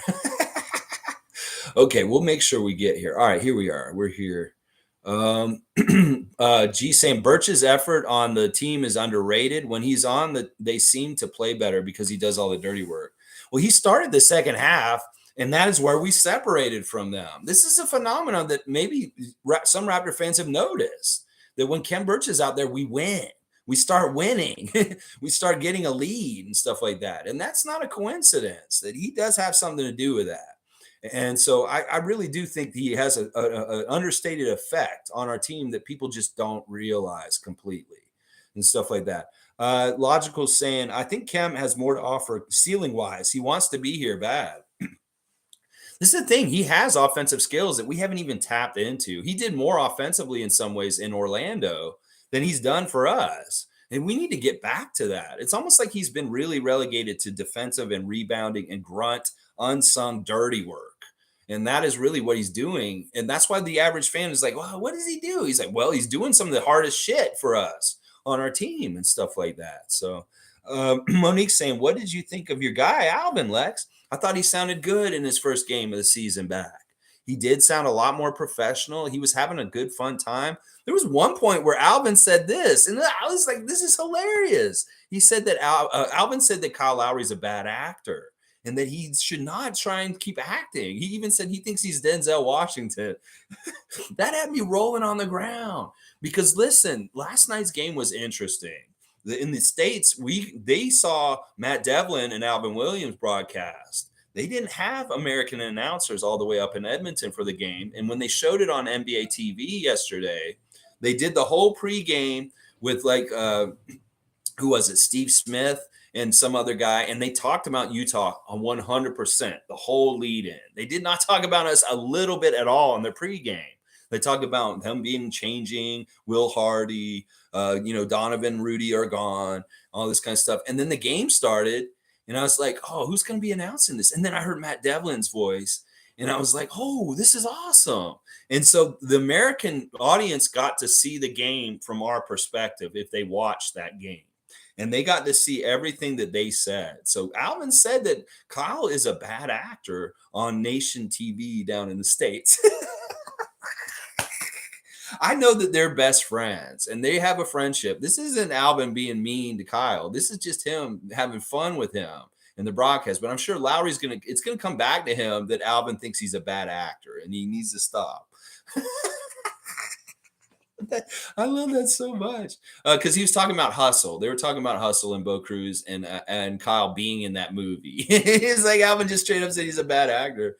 Oh, so good. Click saying, wait till you see the crowd in Montreal. Bring that fire. Click. Yeah, I know you guys are going to bring it too. And it's going to be awesome. You guys have such passionate sports fan. But this is the thing. It's not a contest. We just want a consistent level throughout the whole country. Victoria brought it. Edmonton brought it. Montreal, you're coming next. And then boom, we got to do it too in Toronto too, because we got our game against the Bulls this Sunday coming up. And I will definitely be there bringing my loudness too, just like Sue and Monique and other people that are going to that game too.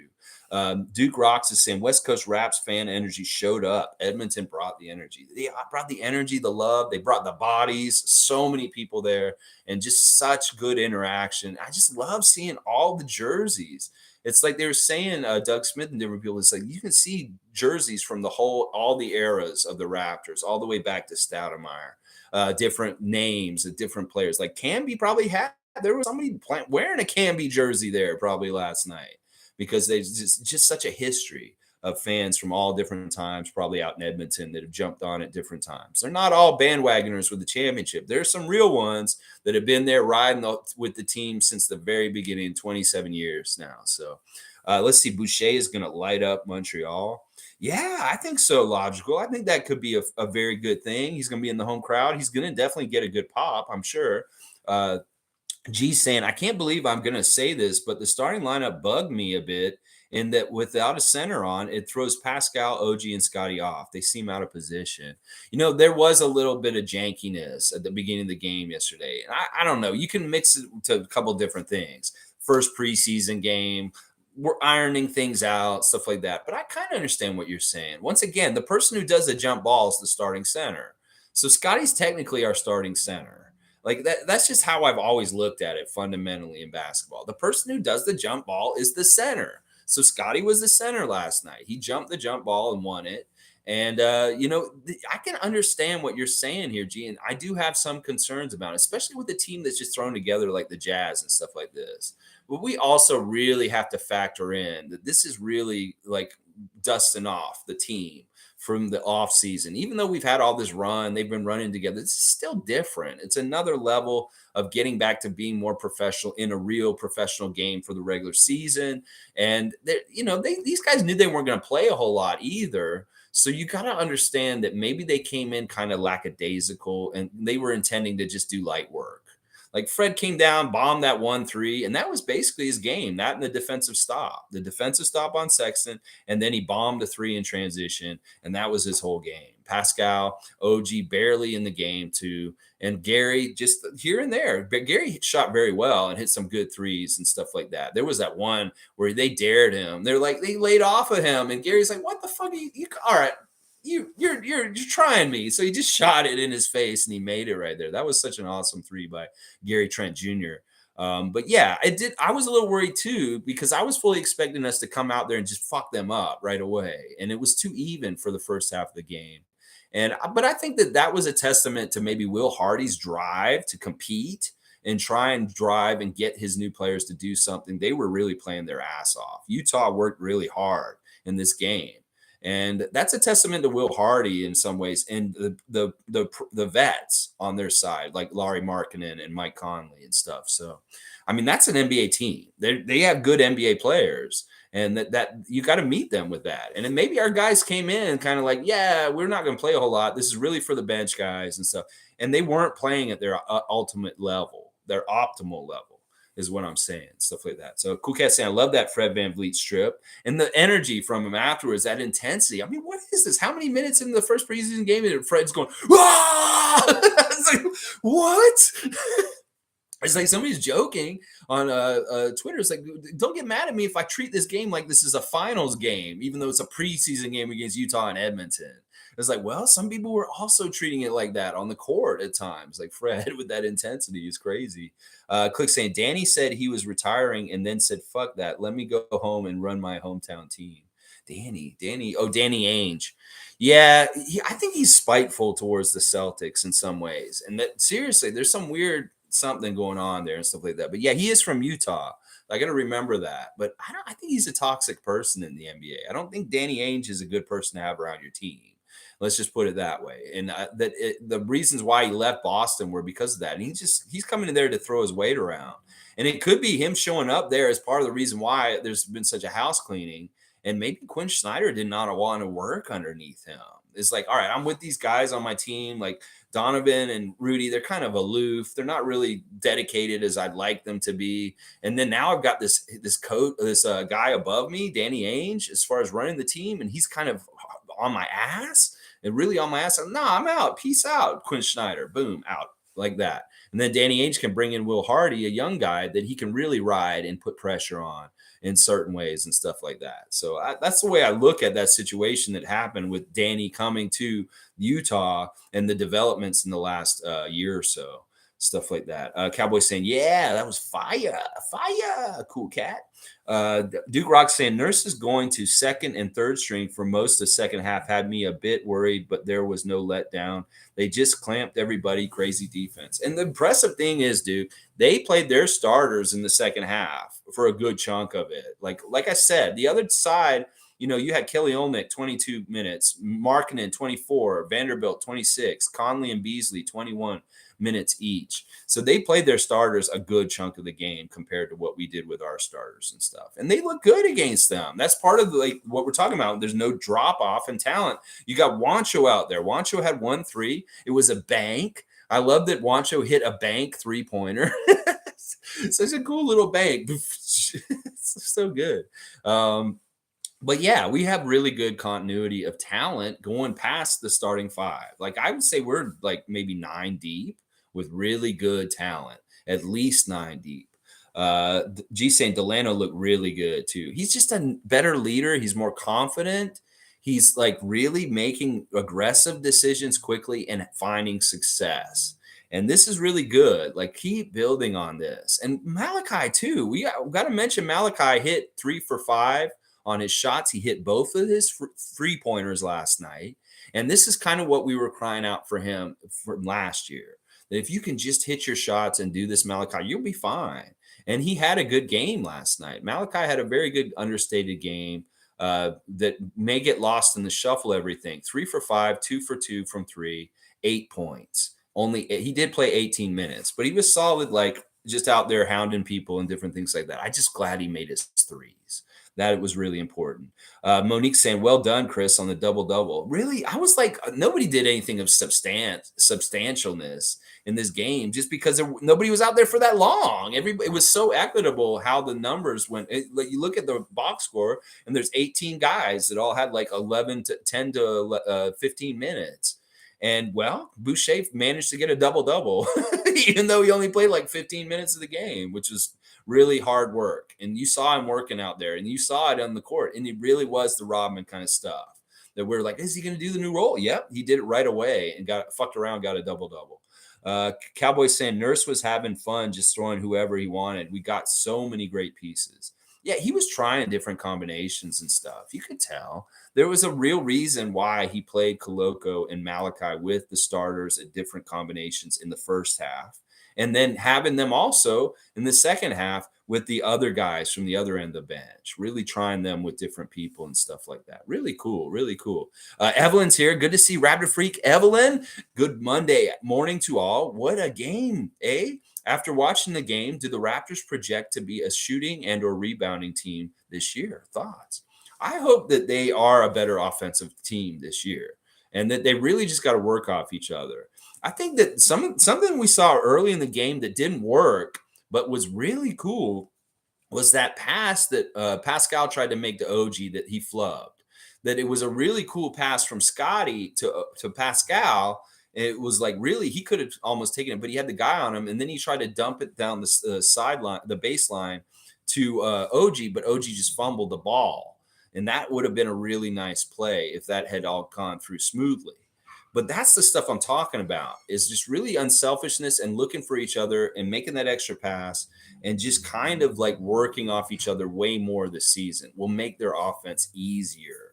And that's what we really need more of, is them to help each other get more open and make easier shots that way.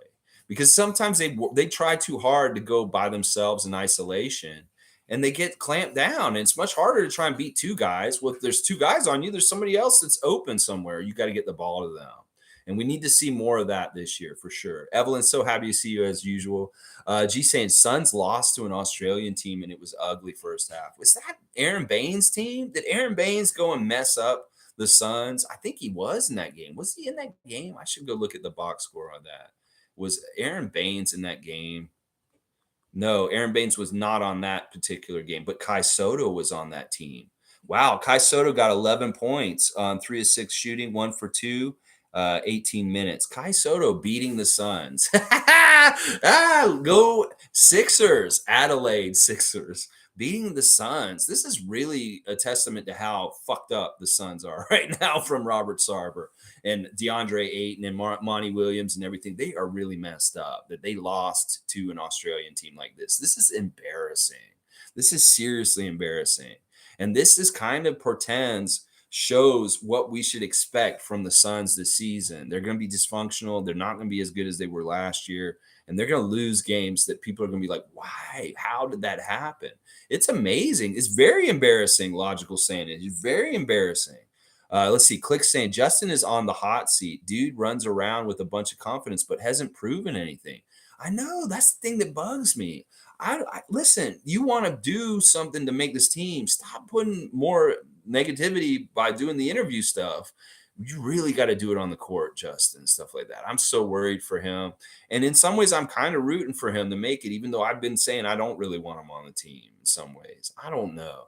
I think he's going to be around the team one way or another, like we're saying, that if he does get cut, then he'll be on our 905, hopefully, in some sort of way and stuff like that. So, yeah, Logical saying Champagne, his hits, I'm not sure. His is, in my opinion, like Fred VanVleet. I'm not sure what you mean. Cool Cat saying Justin Champagne would need to bulk up to get stronger to deal with those injuries. He needs to go to 905. Yeah, it breaks her heart. She breaks my heat. Whoa, that's weird. Yeah, I agree with this. Like, this is the thing. Like we said, he's not a draft pick. He's not guaranteed a spot like this. Like, look, the way that things go for Ron Harper Jr. this season is a similar kind of thing. Like, next year, is he going to be just guaranteed a spot on our team next year? No, maybe not. depending on how his season goes this year. So it's a very similar thing for Justin. Justin's got to figure it out and see what happens. Nameless is here. Morning, mia familia. Como caso va OG? Oh, you like OG? Yeah. O.G. Cowboy saying Jackson's block was nasty. Josh Jackson, really, really good, showing a little bit of everything. Click saying Champagne is getting too cocky. He needs to be humbled. An open gym. He all shit and giggles like he's already on the team. Prove to us why you're worth keeping. Exactly, Click. This is exactly how I feel about this.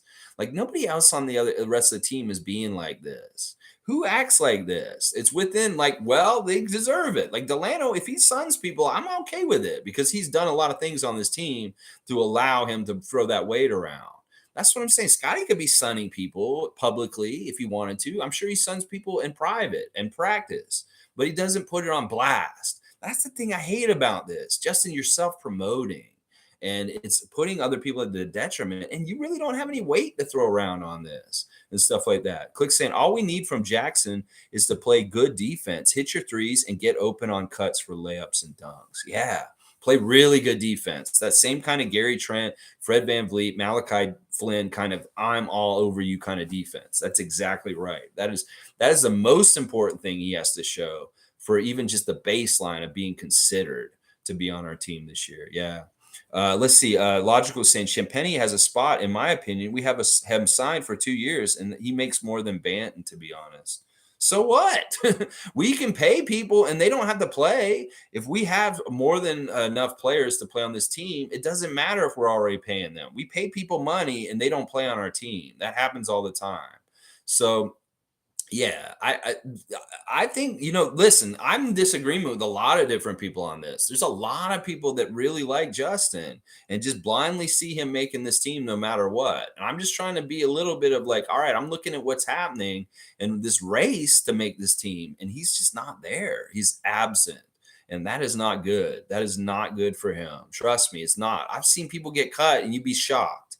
You'd be absolutely shocked that they got cut and stuff like that in the history of the NBA over the years and stuff like that. So Monique saying thoughts on the Marcus Camby interview. I loved it, Monique. I loved it so much. I loved it so much that, yeah, I'm not going to say any more. We'll just have to see how this week goes. All right, let's see. Click saying Pascal times Koloko pick and roll is going to be a problem soon. 6'10" and 7 foot in a pick and roll. I know that's insane. That is insane. It's like playing a little bit above everybody. This is the luxury of having a great point forward like Pascal Siakam and stuff. And that play was so beautiful. As soon as I saw it, I was like, it's the Cameroonian connection, is what I said to myself. Like, yes, Cameroonian connection. So cool and so awesome to see. Nameless saying Precious looks so good, much improved. Even Malachi balled out. Yeah, I got to agree with that. Malachi looks sharp and strong. His shot, like that second three that he made, you could hear the net. I love hearing that sound. That's one of my favorite sounds in the game of basketball is hearing the ball go through the net without hitting the rim and that nice little net sound that is like when it goes through it. And that was very loud and pronounced on the second three by Malachi last night. It was just such a perfect three. And one of the threes he made with a guy in his face and he shot it over him. This is the pro-am shooting kind of prowess stuff that he was doing this summer, and it's translating to the first preseason game. Not doing too much, but working within himself. And when he gets his shots, he's executing 3 for 5, 2 for 2 at the three-point line. Good job, Malachi. That's what we want to see. And Precious did build on top of things. Nick Nurse said something about it after the game, that Precious has built on top of things, and we're seeing it. We're seeing him just continue to rise up like he has since the All-Star break last season. So it's still continuing to happen. He still got his mojo. Let's put it that way. He didn't lose his mojo this summer. Precious still has a mojo. He's still going. Cool Cat saying Josh Jackson really needed development. Teams wasted his talent on other teams. DJ Wilson was good on defense, offense. Koloko, the Rook, looked good as a center starter. Yeah. I mean, I can't disagree with a lot of this stuff. The Josh Jackson stuff cannot be stated enough. That his part of his career getting fumbled is just that he was on Pheonix. He was on different teams that just did not take care of him development-wise. DJ Wilson was a mixed bag. He had some good and bad. There was a little bit of bad, but a lot more good in some ways to me. He was hitting his shot from the outside, looked good. That 1-3 he got open, he nailed it. And that's the kind of thing we want to see. Koloko does look like he could mix around with the starters and different people. I don't know if he'll start, but he'll definitely be getting time with guys like Scottie and OG out on the court during the regular season. Watch. Joseph Starks is here. I say I follow a YouTuber named Cursino who's connected to in the sports and entertainment world, and he says the true story about Udoka is that they are more mad about the person, not the act. He also said it's not the VP's wife. It's someone else's wife. Still wrong. Also, Mr. Udoka sent some aggressive texts. One in particular's text was, "It ain't over till I say it's over." So messy. Wow. Joseph Starks dropping some more information. Of course, a lot of this is not totally confirmed. It's some of his speculation. But this weekend, I heard more about it, that he was kind of playing above the law. And I remember something last year in my memory banks. I keep all kinds of weird stuff. I remember a little bit of an interaction with him and a female staffer on the Boston Celtics bench last year in the middle of a game that really told me something, made me feel weird. Like he's got some sort of weird connection to the women around this team. And like the way he talked to her, the way that the interaction went, I was like, there's something weird there. I noted it in my head at that time, but I didn't really remember it until recently, after all this stuff has come out, that, I think he just moves in a certain way as a man on this earth that is kind of outdated and kind of a little bit like toxic and just kind of like not right. Kind of like, I'm this dude, I can go take whatever I want, alpha male kind of bullshit. And I think that it really was something. He's acted like this for a long time. And if y'all didn't know, he's in an open relationship with Nia Long. So all this stuff was stuff that she knew was going on. That's not necessarily what the problem is here. The problem is that he was going out of bounds in other people's personal lives. And that there's a pattern of this. It wasn't just in Boston. He was doing this shit in San Antonio, apparently, as an assistant coach also. Having inappropriate affairs and sexual relationships with people. And that, I'm not saying just one person, that this is something he's been doing a long time with multiple people in all kinds of different places.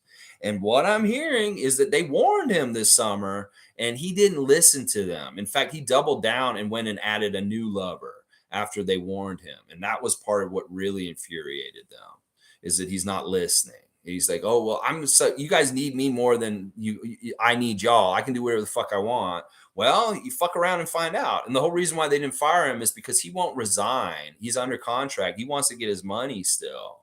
So they're going to let him have this year run out, and then they're going to fire him. And then he's going to be barred from the NBA for the rest of his life. He'll never coach the NBA again because it's that bad.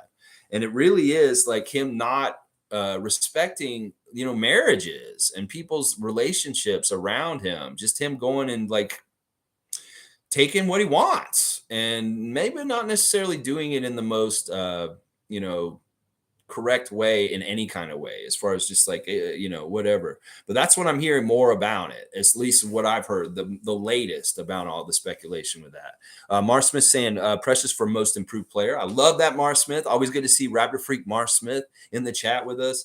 Monique saying big leap incoming for Precious. This is crazy that we're talking Precious. The starters are the starters, but I love that we're giving shine to Chris Boucher and Precious today. Cool Cat saying Cameroonian connection. Pascal to Koloko, first shot in his NBA career. Cameroon must be overjoyed too. Yeah, I don't know if it's technically his first shot just because it's preseason, but it's definitely his first one in a preseason game like this. And that is special in a way that it is linked to Pascal.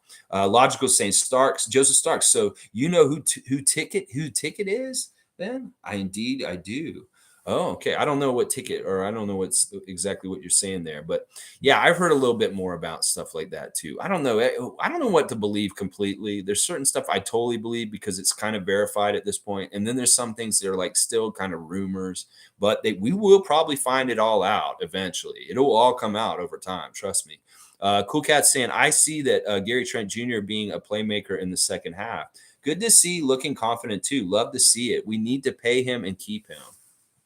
Yeah, Gary was great. Gary, he was really smooth and just a dead eye. You give him that shot, you pay for it. You shouldn't have let him shoot open like that because he will make the shot. Logical saying, Joseph Starks. Yeah, I chill in the zone of debate, people. I'm a mod for Showtime. Okay. All right, let's see. No way. I go to those channels a lot and debate too. That's very cool. All right, interesting. All right. All right, let's see. Duke saying, Koloko taps out an offensive rebound to Josh Jackson for a bucket and gets not assist. Now it makes me wonder if you get a rebound stat for a tap out. I don't know. Do they not count that for an assist? I think usually what they do is they count if there's another player that passes the ball to you and you make a shot immediately after that you get an assist. So you might be getting assists. I don't know. Let me see. Let me see. Did he get it? How many assists did Koloko get last night? Because if he made it immediately after, he should get an assist for that. No, he doesn't have any assists last night. So you're right. Interesting. Interesting. Yeah, you agree with that. That he agreed that Koloko needs to be able to innovate and sustain more contact for sure, and initiate and sustain more contact. Yeah, he's going to get in the weight room, add some more weight, add some more muscle on his body, and he'll look better. We see him as a string bean right now. He's as skinny as he's going to be in the NBA right now. And if he can fill out a little bit more and look less like Chris Boucher in him and more like Serge Ibaka, that'll be good. We'll be getting there. We'll be getting there over time. Trust me. Let's see. New and improved Delano. Hello. Nice opening speech by Delano, but his accent, though. Monique, once again, bringing up stuff that I do want to talk about. Now, the whole thing about this thing that happened in Edmonton yesterday was very Canadian. This is the Canada series. It was in visiting Edmonton, Toronto, and then on the other side of the other team, Utah has some important Team Canada players, Kelly Olynyk, Nickel Alexander-Walker. And it was a really nice touch by having the two players from two different teams come out and talk to the crowd ahead of time, having Nickel speak first and then Delano speak afterwards. And of course, Delano's got his, Toronto Jamaican twang is like Guan doing here in Edmonton and stuff like that. But he was so charming, and it was really special too because he did end up being a real good highlight and contributor in the game itself. And like I said, having so many Canadian players involved in that game, our three guys, Birch, Banton, and Boucher, and then Olynyk and Alexander Walker on the other side, the Canadian ref, Matt Callio involved, Marcus Camby being there from the history of the Raptors, celebrating and stuff like that. It was just a really nice celebration of basketball in Canada. And this really has been the theme for this past week, talking about how Canada has grown in Canada. I mean, basketball has grown in Canada. Canada's grown in Canada. Basketball has grown in Canada. And that we see the turnout in Victoria, in Edmonton, and that this is not just something here in this city here in Toronto. This is a shared love and ownership of the Toronto Raptors across our whole nation. And we love sharing this team with everybody across the nation. Don't get it twisted. Toronto people I know I am personally, that like I am so ecstatic to see the love and support coming from these cities that the Raptors have been in this week and stuff like that. So the whole Canadian component of this, showing how far we came. They showed the game that Alvin played in Edmonton in like 99, the first one 20 years ago. There was been one in between, but Alvin was in that game playing with Percy Miller, Master P. And he made that assist to Master P in the Edmonton game. So they did get some special something in Edmonton. They got to see Master P in his very, very short NBA career do some stuff in their arena. But yeah, that shows like at that time, how many Canadians were in the NBA at that time when Alvin played in Edmonton in 1999. I don't know. There were maybe a handful, like maybe a half dozen. At this point, there's like over 20 and it's growing. And that is really cool and badass. And that's why we're talking about where is the next city in Canada that should have an NBA team right now. We're debating Vancouver versus Montreal right now this week. And I love it. I love it. This is so good. The growth of the sport in Canada has been phenomenal. And it really showed in Edmonton last night. Really, really did. All right, let's see. And I thought he did a good job. I like that they picked Delano. They could have picked any of the guys. They could have picked Cam. They could have picked Chris, but Delano was the right one. And I love that they picked him. And they could have picked Kelly and Olynyk from the other side, but they picked Nickel. And that's good. The youngsters should get to do that. Top's here. Good to see Top. Cool Cat saying, glad this guy and the new players got to see fans from around the country. Something's weird about Scottie this time. We've seen how overjoyed and how interactive with the crowd he was in Victoria, and I'm sure he was the same way in Edmonton last night too. It is really true. These guys talk about collecting cities and stuff like that. But I think that now that Scottie's not just a rookie and he's in his second year, there's something to his footing and how he feels about being in the NBA and stuff that's a more comfortable and he can enjoy it more in some ways. So maybe he is kind of branching out and allowing himself to have a little bit more of like, I'm just going to enjoy the moment and get out here and be with the fans and stuff. But yeah, it can't hurt that these dudes travel so many miles and go to other part of the country and they see the same exact enthusiasm and excitement and excellent fandom over there as they do here in Toronto. I love that so much. I love that so much. Let's see. Delano and Precious have clearly improved. Yes, nameless. Even Gabe Brown looked nice in his first showing. All right, let's talk about Gabe Brown just a little bit. He wasn't like super imposing or anything. He had a couple of nice little things. He was 1 for 4. He did hit a 3, hit both his free throws, which I like because there were a lot of free throws missed yesterday by various different Raptors. I wasn't happy about that. But Gabe had 5 points in 12 minutes. Nothing too flashy, just a little bit of showing this and that. He's really kind of already set up on his path. He really can't realistically think he's going to make this team, but he has that assurance that he's going to be a part of this organization and be on the 905 with us this year. So, he's just wants to make himself look good and not embarrass himself. But really also the pressure on him is a lot different than it is on like DJ Wilson or Justin and stuff like that because he kind of is already set up on his path. Let's see. Top saying, I haven't heard much mention about Dowtin. He looks more patient than Malachi, better at running an offense. His floater is nice too. Dowtin really seemed to struggle last night, Nameless is saying. Brought it together a little more near the end, which is encouraging. But man, Harper Jr. and Dowtin were clearly bystanders last night. Okay, two kind of totally different takes here from Top and Nameless. So we'll put them together.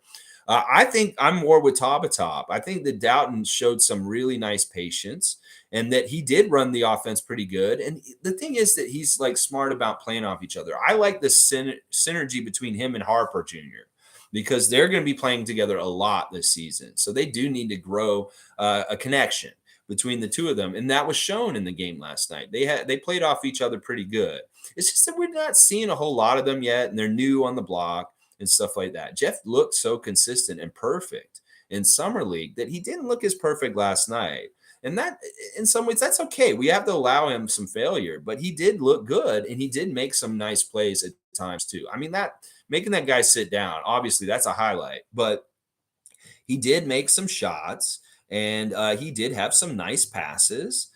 3 rebounds doesn't hurt. I don't like the turnovers. There's a couple guys who had 3 or more turnovers in that game last night. Pascal, DJ Wilson, and Jeff Dowtin. But, it is also preseason once again, stuff like that. So I would lean more towards what Top saying here. I don't think that Dowtin necessarily totally struggled.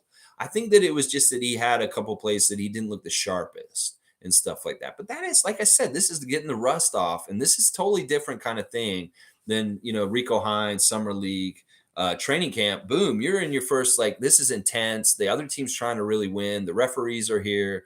The bright lights, the crowd, all that kind of stuff is added on top of it. So it makes it a little bit more pressurized, especially with Edmonton coming with a real playoff vibe to their energy. They really brought that last night. That was how the playoffs are in a preseason game. It's crazy. So I don't necessarily, they weren't totally bystanders. They got out there, they played, they did a couple of things nice. They did have some failure, but it was a mixed bag, something to build off of and stuff like that. Logical saying Canadians can fill any arena, and there's American teams can't even fill their home building. Yeah, I don't know if that's true in all cases. We can't just blatantly say this, but there may be some truth to this because the enthusiasm across the nation of Canada may be partly because the Raptors are a really good team. They're attractive to root for. They're really fun, and you enjoy being a winner. So there's a lot of people across the country that are voracious to see them and want to see them and stuff like that. The Raptors weren't that good right now. It may be the case where it'd be very hard to sell out that Edmonton building like they did last night. So it is a lot of where the place we are with our team. Now, if teams aren't that good down in the States, yeah, they have a hard time filling their building for sure. Name was saying Dowtin and Harper are clearly on the outside looking in at the moment. Well, they're two-way players. They're not on the outside. They're in. They're just going to be two-way like Justin and Delano and Dave Johnson. Justin and David Johnson were last year. They're the equivalent of David Johnson and Justin last year. So that's what you should expect from them. They should be on the 905 a lot, get some time up on the main roster just to see and stuff like that. I think Jeff Dowtin, honestly, could end up, he's not eligible to play for us in the playoffs. But for some reason, I have a feeling that Jeff Dowtin Jr. is going to be a very good contributor to our team on the main roster, helping us win games this season. I know that sounds a little crazy, but I can see it happening. I can see a couple of scenarios where it could happen and stuff like that. But yeah, they're already on. They're made men. They're two ways. Now, so Greg has said in his video recently that they could get cut and we could switch a two-way to somebody else on the team. Sure, I could see that, but I don't think they do that very normally and stuff like that. I think that these guys, part of the reason why you give them the two-way is to have that security to know that, all right, this is my role and this is what I'm working towards through this whole process, instead of worrying about making the team or stuff like that. Okay, well, I know I'm in the two-way. I'm going to be playing more on the G League team, but I will get my chances to play on the main roster too and stuff like that. So Duke Rocks is saying, speaking of Josh Jackson looking shorter, smaller, Flynn was looking big and stronger. It looked like he could bang a little.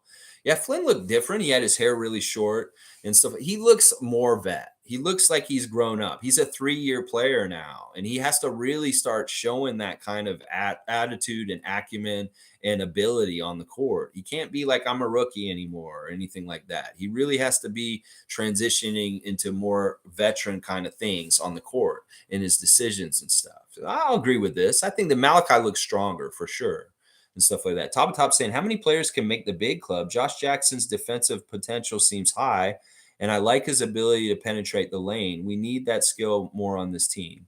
All right, so 15 of the guys are on the regular roster. 2 of them are two-ways. The two-ways are the 2 to make it 17.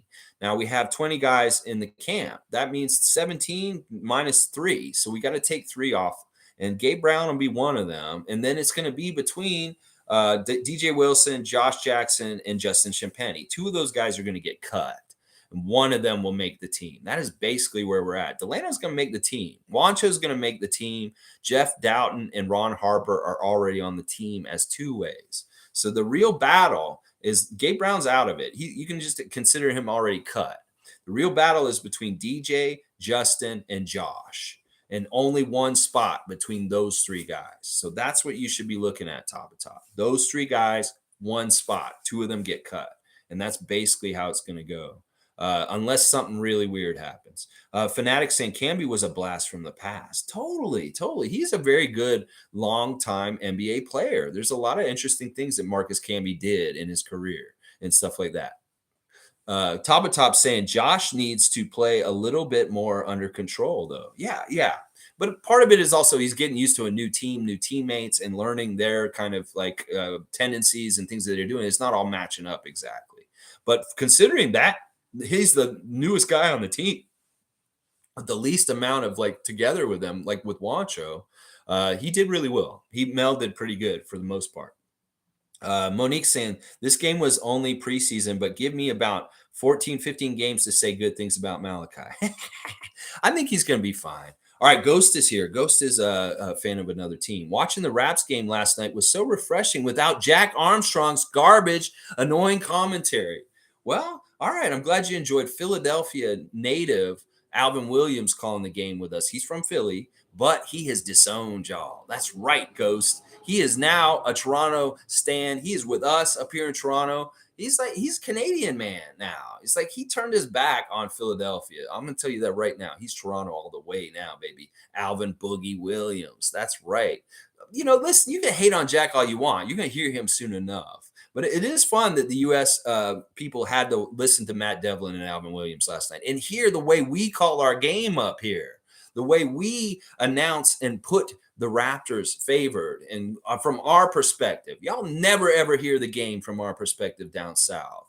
And you had to, if you watched that preseason game with Utah yesterday, you had to listen to it from the Raptors' perspective last night. And that is what y'all are missing out on. The fun, the excitement, the fun between Matt Devlin and Jack Armstrong and Alvin Williams. Yeah, just that one game. It's just that, he does TSN games and Alvin does Sportsnet's games. So 50-50. Half the time Jack will be there, half the time Alvin will be there. So Ghost, if you're going to watch our feed and see the game, that's going to be who you're going to hear. You're going to hear, hello, bonjour, get that garbage out of here. You're going to hear it all year, Ghost. So don't get all hating on Jack Armstrong just because he said Joel deserved it. Bush League play. He deserved it. He did deserve it. You will say it over and over again every time you come in here. I'm going to say that Joel Embiid deserved to get his orbital cracked because of what happened. Yeah, I'll say it. I'll say it over and over again. I don't care. Tom Duke saying turnovers will be up with the long arm monsters carrying up the ball.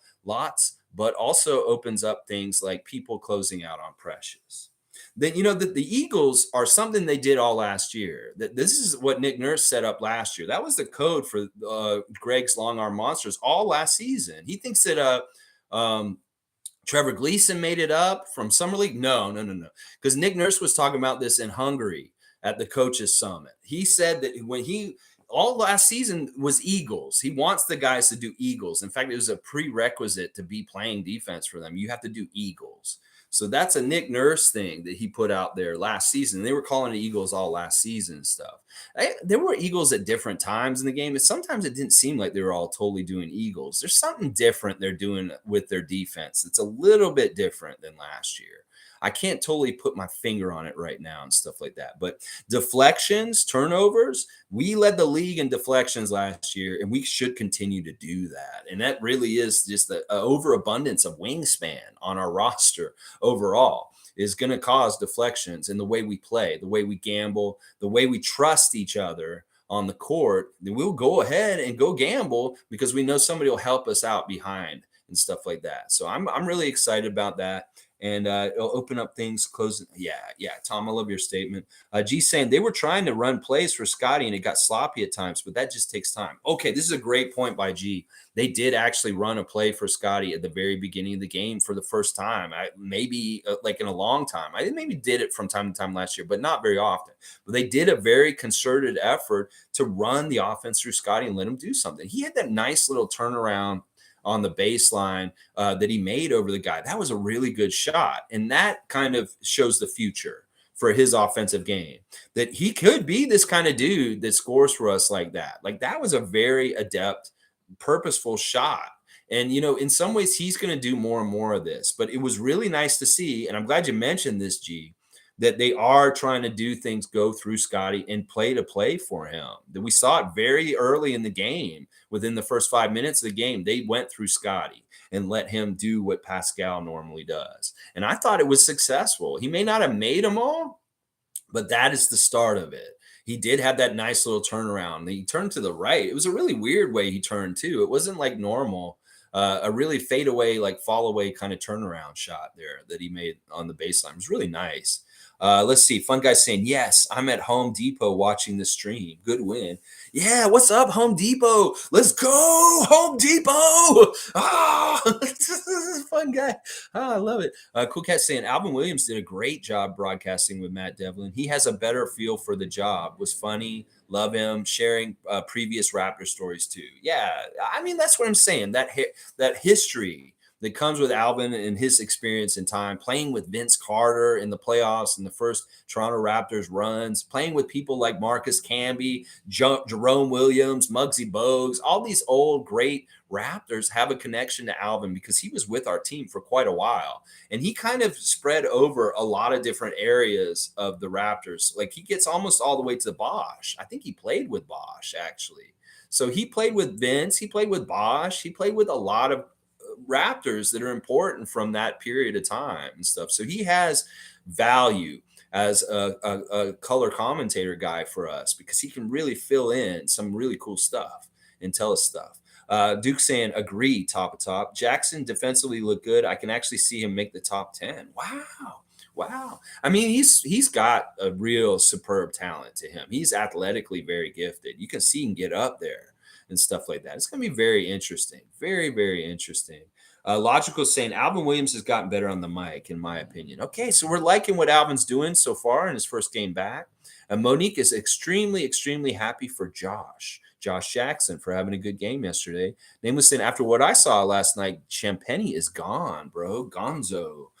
I don't know. We'll have to see. Justin still got a little bit of time to try and get healthy and get out there and make a claim on a spot on this team. But right now, he has nothing to claim. He has no body of work this summer at all. And that is horrible. That's horrible. It's got to be so frustrating to be like, I can't play. If I was him and it was like a ticky-tack injury, I'm just saying, I don't fucking care. I'm playing.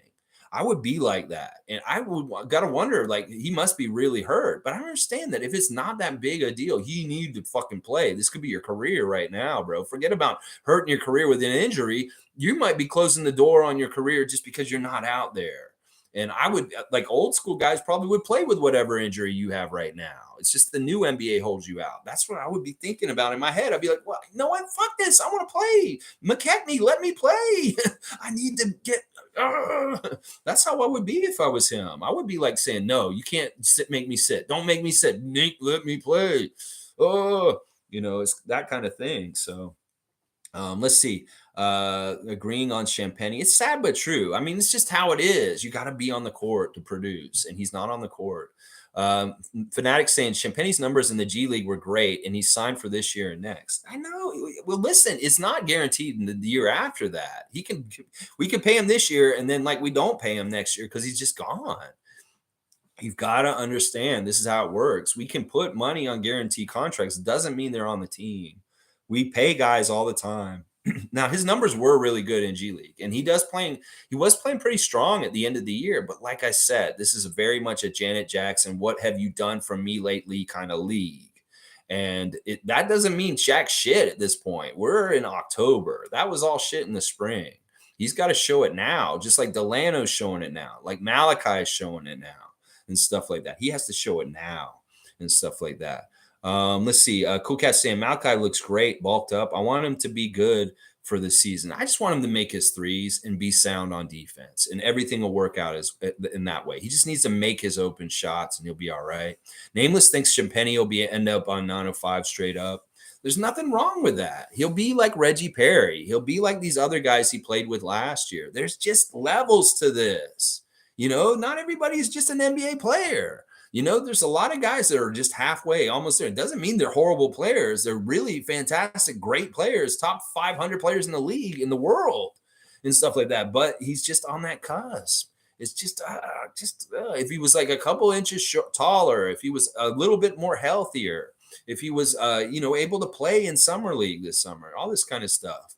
Leslie's saying Nick Nurse looked undercover happy after yesterday's game. I think he felt better about the game than the open practice on Victoria. The open practice didn't really provide him with any information or making decisions. It was just kind of just fun and goofing around. But this game, I think he could actually get some real judgment and things to think about with what he's trying to decide and stuff like that. And he was probably pretty impressed with the effort throughout the whole roster. That was part of the reason why we won like we did, is that the Raptors' philosophy of defense and energy was spread right on through from the five starters all the way through to the end of the game, right on down all the way to the end of the bench with Ron Harper Jr. That this was consistent throughout the whole game, and in the third quarter, it broke it open and busted the game open. That difference in work and philosophy and hardness, working so hard, that tired them out. And at that point, Jazz just doesn't have the talent or the energy to keep up and deal with that much and stuff like that. So I think Nick is very pleased with the overall energy expenditure throughout the whole roster.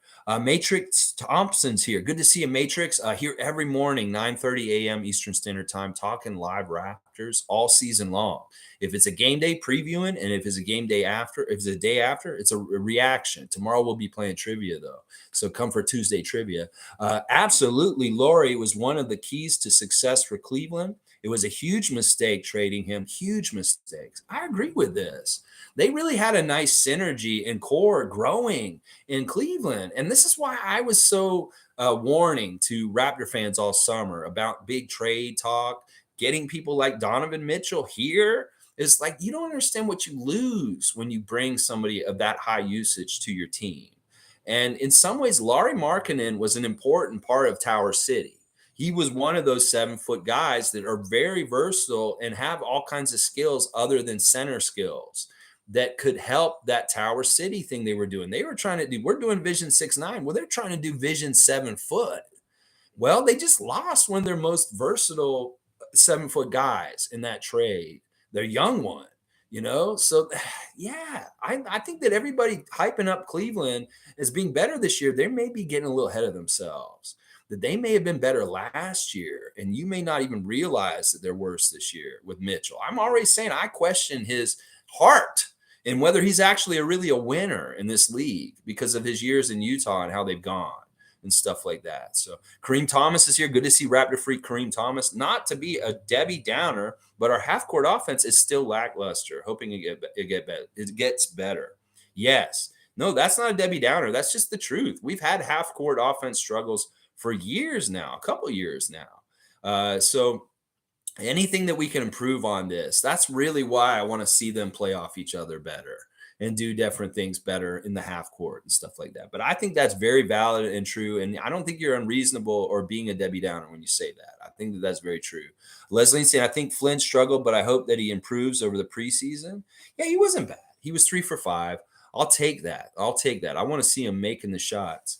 Duke Rocks is saying, trying to speculate who's on the roster is a waste of time. If any player shows they deserve a roster spot, the front office has options, likely a trade. In up to 2 weeks, we'll see what's what. I think Duke's right. It can really change like day to day. Like they said, they've done votes every day this past week, and it's changed every day which player they want to keep and stuff like that. So it really is a race. And it is over some time. So we're going to have to see where we're at by the time the second Boston game in Montreal is happening. Yeah, and see what's going on, where they're thinking about what with who stays or goes and stuff like that. Nameless saying Edmonton crowd was really knowledgeable and amazing last night. They really were. They were awesome. You guys did us proud, Edmonton. Respect, Edmonton, Alberta, Canada. You rocked it. Right. Leslie saying Kyrie says a lot of toxic stuff. He does a lot of toxic stuff. Kyrie Irving and Kevin Durant, stuff like that. That's the thing. That may be part of how you build a good sports team is you cut out some of that toxicity, whether it's your head coach sleeping around or just players like talking out of their ass too publicly, like Kevin Durant and stuff like that. So Monique saying, Montreal, are you ready? It just reminds me of the last time they were in Montreal. Yeah, get hyped, Montreal. Get hyped. They're coming. They're coming to see y'all soon. They're going to come see us first here in Scottie Bank, but they will be coming to see you right after. Cool Cat saying year 2 will be a learning season with Scottie. Teams now have data to game plan. Sai said to give him space. He will be learning better what his teammates are good at. Yeah, I think that they'll understand him a little bit better, have a little bit more scouting report, but he's that kind of talent that he can adjust so quickly. He can keep them guessing. I think that he'll be able to grow that quickly, that he can be ahead of them, but also that he is such a variety of skills. He could go into different bags, like in different ways that people don't maybe necessarily understand. Like all of a sudden, he may be just like very overpowering in the low post, or maybe he's doing more like what Precious is doing, like coming in transition and attacking the rim very aggressively. Or it's more of these turnaround jump shots on the baseline, like he did last night. That's the thing. He has such a varied skill set all around. I think it's really hard for them to gauge him from a scouting report kind of way. Sure, they can see what his tendencies are and what he likes to do and try and stop him.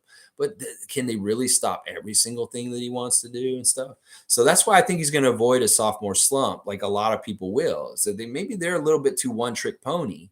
Well, Scottie's just so varied, versatile all around. It'll be really hard for them to catch up with him, especially if he's making different choices and saying, well, this game, I want to try and do this more and stuff like that. And they'd be like, wait, whoa, why is he doing this all of a sudden? He's being aggressive and they're feeding him the ball. And he's actually the focal point of their offense all of a sudden. Wait, whoa, we didn't scout for this. He's supposed to just be off the ball and facilitating or something like that. Or something. He's actually getting the ball fed to him. See, it's stuff like that. We can really keep him guessing because of how versatile he is and stuff like that. So, but yeah, it's always good to not put too much expectations on young players to be something absolutely and they feel like they fail if they don't do this or that. Just leave it unlimited and just without any expectations. That's the way to do it. Just like Rico was in the interview the other day. Nameless saying Boucher was my most impressive player last night of all. Yeah, he really was. And it wasn't like very flashy or out in the front. He was doing dirty work on the down low. And then by the end of the game, you look at his stat line, you're like, wow, okay, Chris, okay. Sue saying, did we ever hear where Amy is? I heard Matt say that he's wishing her luck, but I may have missed the rest. They congratulated her. And Alvin said, that's my girl. And they're wishing her well. So she is moving on. And they're saying congratulations. So that must mean she's getting something big. And that maybe they can't announce it just because they want to make a splash and make a big deal out of it at some point. Congratulations, Amy Audibert, whatever your new endeavor is. We wish you the best and good luck with this. We know you're going to be awesome and fantastic at it, just like you were this last season with us and stuff like that. So we don't know. Let's see. Nameless wants more of that. I'm not sure what they mean. Lolita's saying, so proud of them all. Edmonton fan base shows that Raptors really is the country's team. Hats off to Edmonton. Love from Toronto. Yes, Toronto's respecting and loving Edmonton for just how they treated our team that we share as a country. It's all of ours team. And good job, Edmonton, getting there and showing what real Raptor fans are like in that building. All right, Skater Dylan's here. This is Boston fan. Anyone want to talk about the Suns losing with their starters playing to an NBL's 36ers team last night? I know, hilarious. Yeah, we did talk about it a little bit. Kai Soto, the man over there and stuff like that. Hey, that's the thing. Professional sports is getting good all around the world. In Europe, South America, Africa, Asia, everywhere there is good basketball teams, and they're not slouches. And if you don't come correct, they will fuck you up. And that's what the Phoenix Suns found out last night. And it could be that the Suns are just having a SARVER hangover. And they're all disarrayed. They're not connected. They're not having good synergy. There's problems with the coach and their center. And one of their forwards doesn't even want to play there. He wants to leave. Chris Paul's probably like, this is maybe the last year of my career, and this is how it's going to be. I just went from like best record in the franchise's history and so many expectations and goals that we had last year, and it's all come crashing down this offseason. And now this may be my last season as an NBA pro with this bullshit going on around me with the owner and stuff. Yeah, that's got to be how Chris Paul's thinking right now. And Devin Booker, he got an extension. He's like, whatever. It's like, I don't know. That team is messed up, obviously. This is not the same team that won so many games last season. It is not. Phoenix is not. There's something weird with them now. Nameless saying DJ Wilson and Boucher impressed him so much. I like that. Anybody know the news about Sue? Nobody knows yet. Amy, nobody knows the news about Amy yet. Nameless saying Nick Nurse hinted last night that DJ's on the team. Ooh, I didn't catch that. Okay, interesting, Nameless. That's good information. Toby Salako. Cool. Good to see another new name, Toby. Glad you're here. Hope you stuck around to get your comment read. I don't care about depth. Our starters played like shit. Ooh. Well, you know what? Honestly, let's look at what they were supposed to do last night, Toby. They're not supposed to get hurt. They're supposed to give a little bit of entertainment and excitement for the Edmonton crowd. And, they knew they weren't going to play that long. So it's not like they came and prepared to show up for like Philadelphia in the playoffs or anything like that. It really was just to make an appearance and then let the other guys who have battles to try and make the team win. This is the statement is a little negative of what you're saying here. I don't think they played like shit. They looked okay. And, the depth does matter. The depth definitely does matter in the league today, as far as with COVID and people missing stuff. And like we saw last year, a drop off between our starting core guys, our top 7 guys, and then the rest. And that was really hurting us at times last year with our offense. So depth definitely matters with this team. And we definitely invested in it, and we've got it this year. So I really like what happened last night and stuff like that. We won by 30 points. What's not to like? What's not to like about the game? Nameless saying, so that was one little Easter egg. DJ will not be cut as per Nurse. Okay, well, if you caught that, I didn't see that, but it could very well be kind of what's going on right here. DJ cares so much about making it. Like, that's what I'm saying, a humble hustle. He's working hard on the down low. He knows there's some guys on this team who are competing with him, and maybe he's not the most favored among popularity among the team to make the team. So him and Josh Jackson are kind of making it in. Of course, the team wants Justin to make the team. Delano and Scottie and all them. They're bonded with him, and they're friends and brothers with him. So in a way, DJ Wilson and Josh Jackson have the harder battle to make the team because they're not as ingrained in the fabric of the socialness of the team as Justin is and stuff like that. So let's see. Logical saying, I didn't hear that. Oh, geez. I hope Amy's okay. I think Amy will be fine. I think this is actually really good, positive turn of events that she's going on to bigger and better things, is what it is. Toby's saying, Nurse plays a small rotation in the playoffs. He does. And he will. But you know what? It may be this year's different. He did last year. But if he has more capable guys like to 9, maybe he plays 9 or 10 guys in a rotation instead of like a 7 or 8 guy rotation. I could very well see that. I mean, with that, Otto, Koloko, Delano, then you got Precious and Chris plus the starters. That is pretty much a good core that can play quality, good playoff minutes. So I would say that the small rotation may be different this year just because he has more guys he can depend on that are actually very reliable, going to like 9 guys deep. And so I would expect the rotation may be bigger this year in the playoffs when we get to the playoffs. Not if, when we get to the playoffs, the rotation will be deeper and stuff like that. All right, Duke Rocks is saying Scottie and OG are really close. On the bench, there was a snapshot of OG laying his head on Scottie's arm. Love the friendship. They're definitely best friends. And like they're travel buddies. You can tell. Like what it probably happens is they really are like a yin and a yang. Scottie's so outgoing and just so boisterous and positive. And OG really is that guy who put his hood over his head and snuck into Victoria Gym. That he's very quiet and understated, but he's hilarious too. And he has so much wealth of knowledge to teach to Scottie. And Scottie, in some ways, probably looks at him as being very similar to him. They have similar sized bodies, similar types kind of skills and stuff like that. So he wants to pick up, learn from OG as much as possible, especially about the defensive stuff. Maybe the jump shot stuff for sure, too, like he said recently, but the defensive stuff and the way he carries himself and stuff like that. Behind the scenes is probably hilarious. Some of the conversations they have between each other, like maybe what they say and the things that they talk about and stuff like that. So they are really good, close friends. And I love seeing it. The bromance is awesome. And keep going. It's going to be so fruitful and good for Scottie because OG's a good kind of mentor for him. He's quirky, he's weird, but he probably has some really interesting ways he looks at preparation and what he does for the game. You can tell by the way he shoots his shots so mechanically the same all the time that is like somebody who works really hard and is really paying a close attention to detail. And that if that's the way he's acting and he rubs off on more on Scottie in that kind of way, that's great. But yeah, it's so much fun. We see all the fun around them, and it's just cool. We're going to see more of it this year. There's going to be even more of it. Trust me. Cool Cat saying next generation, Scottie, Precious, Delano, Koloko is going to be fire. They look awesome. They really look good. Like Delano, yes. Delano, Koloko, oh my gosh, who knows? And then Precious, attacking the rim. Scottie, we know Scottie's going to be amazing. Let's see. All right. Let's see. You're talking to each other. Cool Cat facts. Let's see. Nameless saying, yo, Logical Nurse said DJ's too big and shoots too well and is a positional need, so he stays. Okay, so that's interesting. I could see that. I mean, they do. He said that is something that's attractive. He didn't necessarily say that for sure. I do remember when he said this, that is actually very attractive and good, like a big that can shoot that well. Juancho's similar to that and stuff like that. And that may be something that is like very, like he's the biggest guy trying to make this team between those three.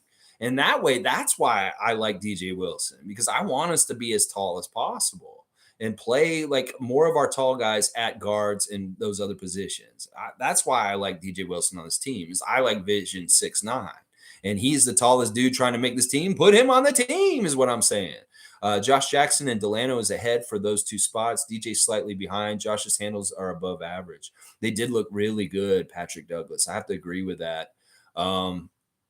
Delano's definitely in. I'm pretty sure Delano's on this team for sure because he's Toronto. He's done really well. He's obviously earned it. I don't think anybody would get upset if they just said, okay, Delano's on the team, because I think everybody's pretty much recognizes he should be. Nameless saying, interesting. I have to check the post interviews. I got off work, not gonna lie. Yeah, go watch the Nick Nurse interview from yesterday. He does say some stuff very nice about DJ Wilson, but he doesn't outright say for sure that he's on the team. But he does say this is why he would be on the team, and that this is very attractive for him to be on the team, stuff like that. So, yeah, I didn't see anybody mention that. Figured I share. Yeah, I forgot about it, and I just brought it up just now. But this is what we're doing. You guys remember things that I may not remember that's important to you, and then we can talk about it and get it out there and stuff like that. He definitely does sound like he's leaning towards him. I don't know if it's for sure though, because like they said, it changes. It's changed every day this past week. G saying yes. We want that rule. Refs have given out texts because they didn't like how the ball was passed to them, too. And like you said, they can manipulate the speed of the game. I did like seeing that. So you saw, G, what I'm saying.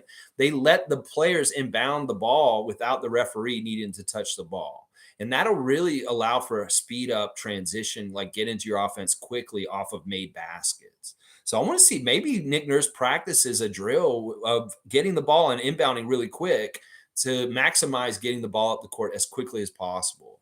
Because I would see Kyle Lowry, if he was still on our team, he'd be a master of this. He'd be like, all right, speed up. He'd grab it and he'd like, let's go, like right away. So maybe they need to start thinking that way if this is going to be the rule for the season. Because it's a great development. I think it's fantastic because it cuts out what G's saying right here. Getting a tech because the way you pass the ball between the ref or even them just holding the ball for like an extra 5 seconds while the other team is setting up their defense. And then they give you the ball to inbounds to bring it down the court. Yeah. So this is a much better development. All right. Boston Sports is here. Good to see you against Boston Sports. Smash the like button. It helps the algorithm. More you hit the like button, the more Celtics fans will come. Well, I expect to see you guys this week because we're playing y'all on Wednesday. So I'll have a preview for the game on Wednesday morning. If you want to get the intel, Boston Sports, you come check it out. Nameless is giving you dap. This is such a community, NBA community. We are totally fine with Boston Sports fan being here until some shots are fired. And then I'll fire some shots back. Let's see how this goes. I want to see if Boston fan is being nice today. Let's see. Duke Rock's saying, dang, 45 watching the stream. Nice. I'm all right with that. That's cool. Let's see. Logical saying nameless. I got to check it out. But in my opinion, I think Banton and Champagny showed quite a bit in the G League and would have won the G League chips. So they have some leash, in my opinion, or maybe not. But trend wise, they, like I said, Janet Jackson, what have you done for me lately? That's a long time ago. And there's other guys that have been doing things in different places for us since that look a lot more attractive to being on this team and stuff like that. That's just what I'll say as far as things. Tom Duke saying good morning at Boston. Go Raptors. Hit the metrics real well. Yeah, I like it. Tom Duke, this Wednesday, get ready for Celtics basketball. Yeah, we'll see. You guys handled the Hornets real nice yesterday. It's the Hornets. But yeah, not a bad start for your new coach, Joe Mazzulla. And pretty nice to see your guys out there and working hard, I'm sure, as the Celtics nation and stuff like that. Tatum and Brown look pretty good out there.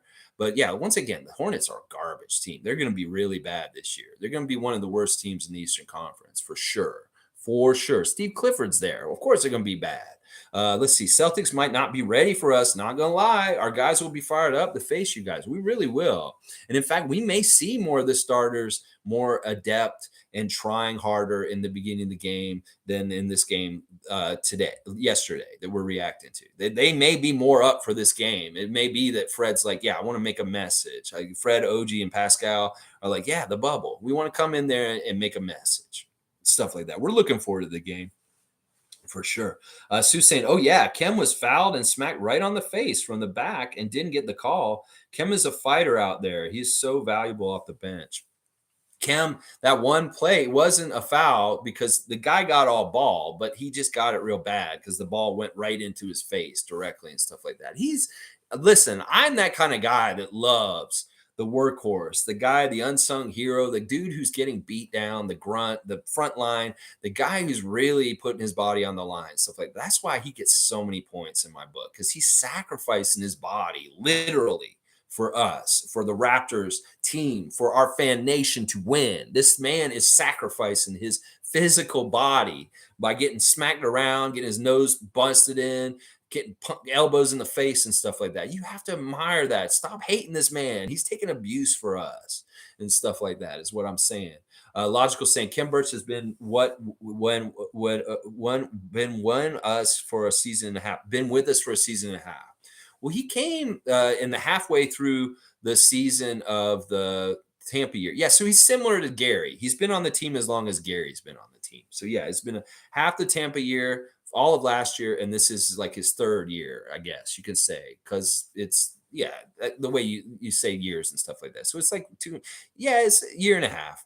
Let's see. Boston fans saying, I don't know. We'll see. Logical. Tatum and Brown played 20 plus minutes against the Hornets in first preseason game, 134-93. Yeah. Well, these preseason games have been really lopsided, and they've been happening that way all over the place with different people like you guys. And then we had our game like that too. Our game was a little more defensive oriented in some ways, but you guys really busted it open late and scored a lot of points in the second half, like close to 40 points in both of the last quarters. So that was very helpful for you guys in that situation. So we're excited. We're going to come and get y'all, and we're going to mess you up. We're going to mess you up. I really believe that. Let's see. Boston, the Hornets. Yeah, they're like a bottom 5 team for sure. Raps are better. I agree. I just can't be mad at 20 plus minutes for Tatum and Brown.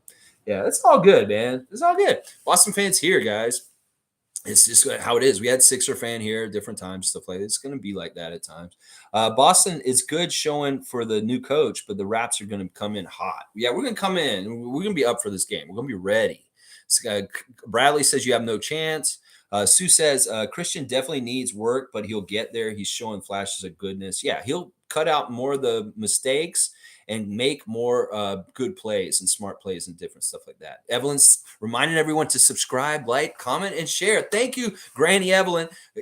Evelyn's such a badass Raptor freak. I love Evelyn so much. Let's see. Kyle Washington. I don't even know who that is. I was looking at Gary Trent Jr. playing with the bench, and he had a good flow. Also taking leadership, being a floor manager, and shoot only when needed. All right, cool, Cat. Are you saying you want Gary Trent to come off the bench? Is he looking like a good bench leader? I did see that he played with them a little bit more, especially because he played in the second half. He did get a little bit of time at that point too, with mostly bench guys and stuff like that. So that's a good observation. But we just want him to be good with everybody, because he is going to have to play with the bench guys along with the starters also. Leslie saying the bench did well yesterday. Good start for first game. Delano, Boucher, Josh, and Koloko stood out for me. Yeah, that's a list that we've been talking about today. Along with Precious. I think Precious needs to be added to that list too. Monique saying people need to give Cam's trainer Henry Wu Jr. this offseason. Others looked happy out there. You got to give him some credit. Give Henry Wu some credit for helping Cam get back. Leslie saying the starters are not trying to get a job. The bench guys are. Exactly. They're loafed in. They're just doing whatever they want. They just wanted to try and do what they wanted to do. Nameless saying this chat is awesome. Yes, Nameless. I'm glad. I love talking and reacting to the games afterwards, because once again, we do cover most of everything that happens in the game. Between me remembering and what you guys remember and stuff like that, we get to each and every little detail and kind of look over it a little bit in different ways. Like we can get real detailed in this and stuff like that. Let's go, freaks. Yes. Canadian Cowboys saying, yeah, NBA should be scared of us. I like that. Leslie likes that too. Cowboy can't wait for Wednesdays when we beat Boston's ass. Logical saying, not gonna lie, I think the Boston game will be more interesting and maybe have more takeaways. I think that's not a lie at all. I think you're exactly right. This is Utah, and this is Utah in a certain place, transition, and Boston will be a much better test. Yeah, and this may be the game that you need to more judge starters from and stuff like that, Toby, than the one we just played. This is the one where we need to look at how they're playing and matching up against Brown, Tatum, and Smart, and Grant Williams, and those guys and stuff like that. Horford, stuff like that. So let's go. Let's go. All right, Monique saying depth, and more depth. Deepest swimming pool in the league. That's what we got. Monique Logical Raptors fan saying, I think Nick Nurse will try and play the first half regular on Wednesday. I hope so. I want to give them a good run. I want to beat them. We want to win. That's what Masai said. We want to win. So we want to go there to win. We got to make sure we have the guys out there to make sure we win. And that could be really kind of a test and stuff like that. We'll see which teams like, okay, maybe they just decide, okay, we'll play starters just for the first half and then let bench play the second half, and we'll figure it out that way. But if we see the starters deep into the second half, then we'll know they're really competing to try and win this one. Cowboy wants a 20-point win for the Raptors on Wednesday. I'm all about that. He's got to go back to work. Y'all, ta-da for your house remodeling, painting, window cleaning, carpet cleaning needs, the brothers Tada. Look out for Tada in the phone book, 416 in Toronto. They can come help you out. Let's see. Name was saying if Toronto was an American city, the whole league would have been put on timeout 10 years ago. And we'd be talking about the Raptors, how we talk about Golden State. I agree. We should be treated like the Warriors and the Miami Heat and franchises like this. We're very similar to those franchises in a lot of ways. And it's just the way it is. It's just the way it's set up. It is always going to be this way, but who cares? We'll overcome it and we'll be badasses no matter what. In fact, in some ways, they want to ignore us even more because they know how good we are up here. In some ways, it is a weird way of kind of trying to punish us and hope that we will just become shitty at some point if they ignore us. Well, you can keep ignoring us, but we're going to come and you're going to see the reality. We're going to see the reality happen on the court over and over again this season with the Raptors, and they're going to be like, okay, we can't ignore them anymore. There is going to be a point where they absolutely have to say good things about us on ESPN and stuff like that, because if they don't, they look stupid. They look like they're not credible and stuff like that. So let's see. Blackhawks here. Good to see Blackhawk. Y'all reading Champagny wrong. He's an insurance policy. If Gary Trent Jr. doesn't re-up, Raptors are keeping Justin on the down low. Well, we'll see. I mean, there's so many different ways to read this. Like the obvious way is like, well, who is winning the training camp battle? What can we see? And then like, well, are there long-term plans, things that are like already assured and stuff like that? Is this why he's acting so cocky? Is he just knows? I don't know. We'll have to just find out. I don't know better than Nick Nurse or Masai Ujiri or Bobby Webster. They're going to do what they're going to do. And I'll just react to it and say, okay, this is what they decided to do. This is just, I'm speculating and looking at it from the outside and just kind of what I know from past history and different situations like this, that this is how it looks like to me right now. But maybe you do know something, Blackhawk, about him being ensconced in our franchise, no matter what, long-term plans. There has been some kind of like things that kind of show that that may be true, but there's also some things that are showing that that is not true for sure. So it's hard to say. Logical saying Champagny average season 36 minutes, 21 points, 8 rebounds, 1 assist, 1 block, 1 steal, 41% 3-point average in the playoffs. He turned it up to 37 minutes. You're talking about all G League stats. That's G League stats, though. We're expecting these guys to do this down there. And in fact, in some ways, I was disappointed that they didn't win the championship. I know Reggie Perry leaving all of a sudden hurt them by not having any size down low, but they should have made it happen. And listen, like I said, Champagny was hurt during the season just as much as he's been hurt this offseason. He missed a lot of games last season also and was missing games when he should have been playing then. That's what I'm saying. The injury card is in his whole realm of things. And I don't like that. It's like at his position, he should be, this is what where he is on the bench. He needs to be somebody who's ready and healthy and available at all times for when we need him. And if he's hurt half the time, that's not filling that. That's what I'm saying. It's not about liking Justin. It's a chess move the Raptors organization is making. I can agree with that. And it's not I'm just saying that from my outside perspective, I don't like Justin to a degree because of what he's done in interviews and stuff like that. But also I can separate that from what is he doing on the court and what is he contributing to our team. In fact, I think that DJ Wilson's a better basketball player than him. He has more skills. He has more time. He has better skills than him for what we need. A lot of what Justin does, all of our guys do. Offensive rebounding. We have like 6 guys that are really good offensive rebounders. Corner threes. Okay, we have like 6 guys that are going to hit corner threes. What does Justin do specifically that is so much better than everybody else? If it's his dog in his fight, as far as his determination and how much he cares, well, if he's not even on the court, that shit doesn't even matter. Is it because he's a clown and he's fun to be around on the team? Okay, I can get behind a character guy. But in some ways, we don't want any dead spots on our roster. We want people that are absolutely going to make this team the absolute best version of the Toronto Raptors 2022-2023 team. And that's why I can get cutthroat about this. Because, listen, he doesn't add anything that much better than anybody else on the team. Precious can do everything that he does. Pascal can do everything that he does. Scottie can do everything that he does. OG does everything that he does. What does he do that's so much special? Now, DJ Wilson, he can shoot threes better for his height in some ways and stuff like that. That's what I'm saying about it.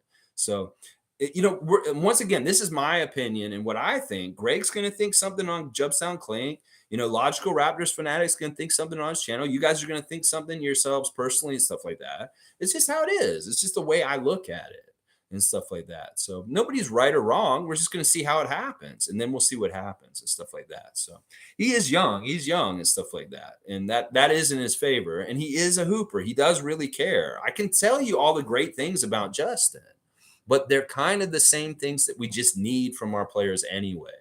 That they're just the regular things and stuff like that. Oh, nameless things. That was pretty good Italian from back then. Hey, all right. Oh, buongiorno.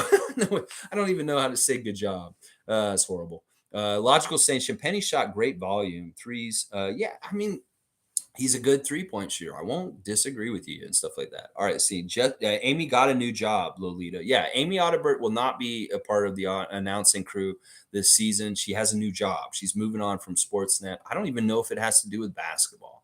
Could be something she's doing totally in another realm of training and stuff. Logical thinks Champagne has the edge still, and you guys are Champagne stands. That's totally fine. And this will be maybe a conflict between me and some of the people on this channel until this is resolved. And I'm okay with that. This was a similar thing last year. We had a very spirited debate about Isaac Bonga, Sam Decker, and Ish Wainwright. So this is a similar thing. And these are better names to be arguing about this year than those three names. So this is good problems. This is good problems. Let's see. Yeah, she's leaving. Lolita's saying Deuce Tatum signing the father. Yeah, there's a footage of Jason Tatum's son in a car seat, like singing or something. It's sweet. It's all good. All right, Logical saying Blackhawk, and he wasn't a 3-point shooter in college. He grew quite a bit last year. Well, once again, he's short for our lineup too. He's not Vision 6'9". That's a detriment in itself. Is that he is not a positionless player, and I want as many positionless players on our team. DJ Wilson can be a positionless player. That's why I want Wancho. That's why I want more of these tall guys. Gabe Brown's another one. So there's a lot of different factors to look at, and we're all going to have different opinions and stuff like that. So Lolita's saying, thanks. We'll miss her, but best of luck. Nameless saying, it sounded like she did. I wonder if it's with this U.S. media. It sounded like it. Could be very well that she got snatched up and she's going back to the States. Could very well be stuff like that. Ticket is an NBA debate stream. Okay, he has tremendous upside. Let's see. Logical saying, not gonna lie, they could go Champagne over Banton by the stats. Champagne did better. Now you're just talking crazy. I'm sorry. You're not going to pick Champagne over Delano Banton. Delano Banton was a draft pick. First of all, he's the first ever draft pick Toronto person for Toronto. He hasn't done anything wrong. Like, he's been outstanding. He played for our country over there. He was an amazing leader for our summer league team. He did everything that Justin did, plus on the G League last year. In fact, he was more the leader of the G League team. He was more the guy carrying water down there. Justin was hurt half the games, y'all. He was sitting on the bench half the games while Delano was actually healthy all last season and played pretty much the whole season. So now you're just talking crazy, Logical.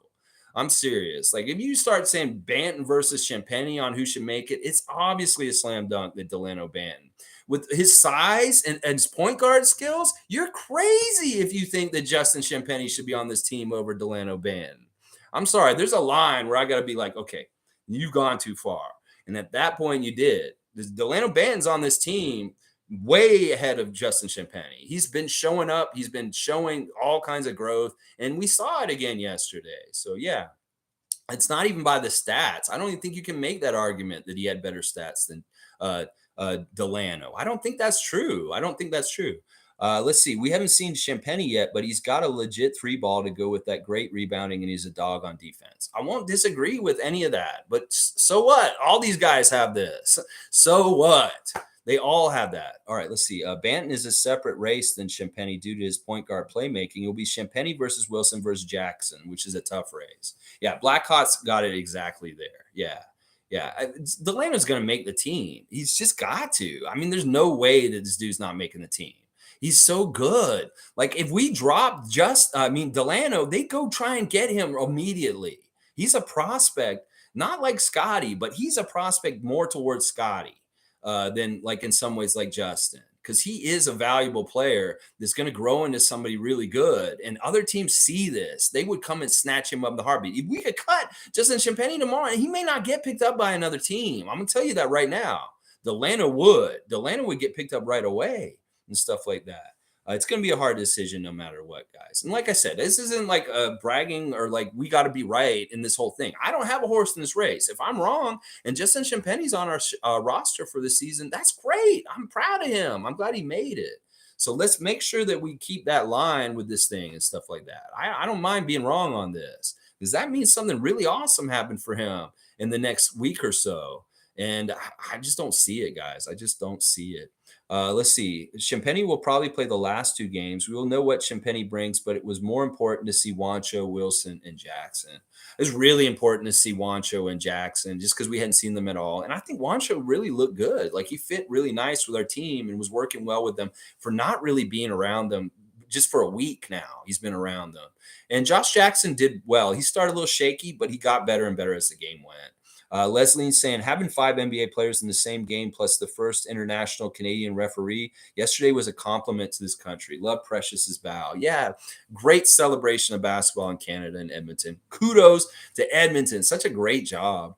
Let's see. Flynn, this is logical again. Flynn is not safe. They could waive him easy or trade him for just a pick and money. He makes under $3 million and can be traded for cash. It's not going to happen. They've invested too much in him. Like, listen, if they were going to cut him and do anything like trade him or anything, they would have done this already. Malachi is kind of like made on our team and on down low, and we just don't understand it. Like Fred, he really is Fred's understudy, and he really is teaching him everything. And the way Nick Nurse, Scottie Barnes, Masai Ujiri, they all talk about Malachi as being a very important player on this team. Scottie said this on his Twitch many times this summer. The Malachi's a real one, and we need to believe in him. So he's not in the same tier as these guys trying to make the team. And don't think that he's in danger because he's not. He's our backup small point guard, and he will be for the season. So I just don't see it, especially since he had one of his strongest preseason games I've seen in his whole career. Like he came out and he played really well yesterday. So let's see. Blackhawk saying, I will give Nick Nurse points for keeping the starters under 20 minutes. Good time management, minimize injuries. Yeah, what's the point? This is a game that doesn't really matter. You just want to let them get out there, show something for the crowd. It's really, they play them for the Edmonton people so they can see them and get a little taste of them, but nothing too strenuous, nothing too crazy. Like you said, there's a risk and you don't want to have anything happen. And it's just smart. And you get a little bit of everything. It's good. It's good. Yeah, they have to cut 3 guys. Josh Jackson and Gabe Brown have the worst contracts regarding easy waiving. The others will cost money. Yeah, it's going to happen either way. And they factor this in. That's part of how they want to have the leeway and stuff like that. Those 2 guys probably will get cut. And then we can start saying it's really DJ Wilson versus Justin Champagnie. That is really maybe the main matchup because I don't know if Jackson's really got a realistic chance in some ways and stuff like that. Champagnie has the best contract out of the non-guaranteed guys with 2 years signed before the summer, I think, or during. Well, it's once again, the second year is not guaranteed at all. This one's only partially guaranteed this year. And it's by a deadline. Like the deadline passes, it's like in the next 10 days or so. He could like be cut and like he gets a very small guarantee and stuff like that. You've got to understand he's not as ensconced and locked in with our team as y'all think he is. He may be cultural wise with the players and the other guys, and they love him and the fans love him and stuff like that. But that doesn't always translate to being on the team. That's sure. Okay, you're popular, but it doesn't mean you're exactly on the team and stuff like that. July 14th. So yeah, he's most likely staying. I'm not sure what you're talking about. Logical. You got a lot in there. Denal saying, man, I'm so late, but our guys look so good. Yeah, Denal, didn't they? It was just fun. It was really nice to have Raptors basketball back on television and getting to watch it and enjoy it. I know everybody was joyous and celebrating this, and it's crazy how enthusiastic and so rabid everybody was waiting for this. We want it. We want it so bad. We want it so bad. Let's see. Logical saying it's his shooting hand, I think, so they don't want him screwed up. Listen, I don't want to fucking talk about Justin anymore. He's not worth spending this much time on this reaction stream talking about him. I'm just going to say that right now. I've said what I've said about him, but you're over analyzing him. you are talking about him like you should be talking about Scottie Barnes, or maybe you should be talking about Precious. We don't need to do a deep stat dive on Justin Champagnie. Just trust me. But you do it on your channel and write it all up and do this. I'll put this challenge to you, Logical Raptors fanatic. Go ahead and make some content in the next week explaining why you think Justin Champagnie should make this team. And go ahead and outline it all. And sure, counterpoint everything I said about him today. And prove me wrong. Just put it in your content. Put your opinion out there. But like I said, I don't want to talk about him so much. He already hogs too much time that he doesn't deserve already. And I feel like he's doing that right now in a degree. So anything Justin related in the chat from this point forward, I'm ignoring it, just so y'all know. All right? Because we've gone over this ad nauseum. There's nothing more to add to this. Seriously. There's not that much. We should be way more talking about Chris Boucher. Way more talking about Precious Achiuwa, Christian Koloko, Delano Banton, guys who actually fucking played yesterday. Okay? Jeez. All right, let's see. Patrick Douglas saying, said it before. Josh and Delano has the last two spots. DJ is strong third. These are all opinions, and that's fine. It's, whatever happens. All right, let's see. He did play in the Rico Hines run very little. He played like one day at Rico Hines. The last day, Justin showed up and played one little day. At the very end, he did play very little. He was there. The very, very end. Let's see. Denal saying Ticket is from New York like me, but man, he doesn't want to listen to anybody. Doesn't like the Raptors and talks down on people way too much. You're talking about another channel. Okay, I'm going to skip the other channel stuff, especially if I don't know the channel. I can't really talk about it. Fun Guy saying, I'm laying with layers in bed watching the highlights all day. Fun Guy's already in fall weather mode, staying curled up and cozy and watching TV at home. That's awesome. All right, let's see. No doubt I've been watching for like 3 years now. Okay, yeah, you guys are talking too much about other channels and stuff. Josh Jackson is almost 100% lock. You think so, Fun Guy? Wow. That's that one. Who will see? He had a good start yesterday. Oh my gosh, good stream today. Okay, thanks, Nameless. I like that. Yeah, I appreciate that. A lot of people don't know about this, but Nameless, you tell your friends, and hopefully they'll come and join us too. Denal saying, laughing out loud, I'm loving all these channels. Only one that frustrates me is AHS because he's way too up and down, so dramatic day to day. I've thought about like doing times 10. Somebody said, to be really exciting is go times 10, whatever you feel. I feel so great. Oh, I'm so mad. No, I get to those points anyway, naturally. Like I can get real mad real quick, and I can be real excited and real happy also. I can be very sad also at times too. You guys know that from this past year. You know that. All right, let's see. Yeah, but here, Denal, I get the right information, pure, concise manner. I like that. I'm trying to be as concise. I know there's a lot of repeating today, but this is just the nature of a chat interactive live stream. You're going to come around, circle around back a couple of times and stuff like that. I really appreciate that, guys. Nameless, really nice compliments. Monique saying, first stream of the preseason. Yeah. I appreciate that guy, Nameless, and Denial. You guys are really sweet guys saying that stuff. I'm not going to read all of it, obviously. Yeah, Logical, you do a good job. You're very factual. I love your research aspect. The way you research stuff and bring it, the information and present it is really a strength of yours. Like I really, really enjoy your research, your hunger to research and stuff like that and find information, stuff like that. Well, that's Nameless. What you just said there is part of why I want to get to 1,000, just in case anybody does want to do that at some point. That is something that would be nice. Not that I want to depend on it or anything like that. So, all right, let's see. Nurse said he can shoot and his size might be a positional need, but we'll see in regards to DJ Wilson. Yeah, that is what he said in the interview after the game. Denial's repeating now and stuff like that. I like that. I think that, he's going to say something nice about all of them to try and inspire them further as this process goes on to really get the most out of them and make sure that they absolutely try their best so that they can, get the best aspect of them to judge whether they should be on the team and stuff like that. Yeah, I love Amy too, Nameless. She's heartbroken. Well, hopefully she has something really good happening. She could be the kind of person that switches a lot. She may be back in broadcasting again somewhere else all of a sudden again in a couple years too. So, all right, I'm not going to read the rest of what you said. But hey, people, hey, she's not a bad looking lady. I'm gonna say that. I will say that for sure.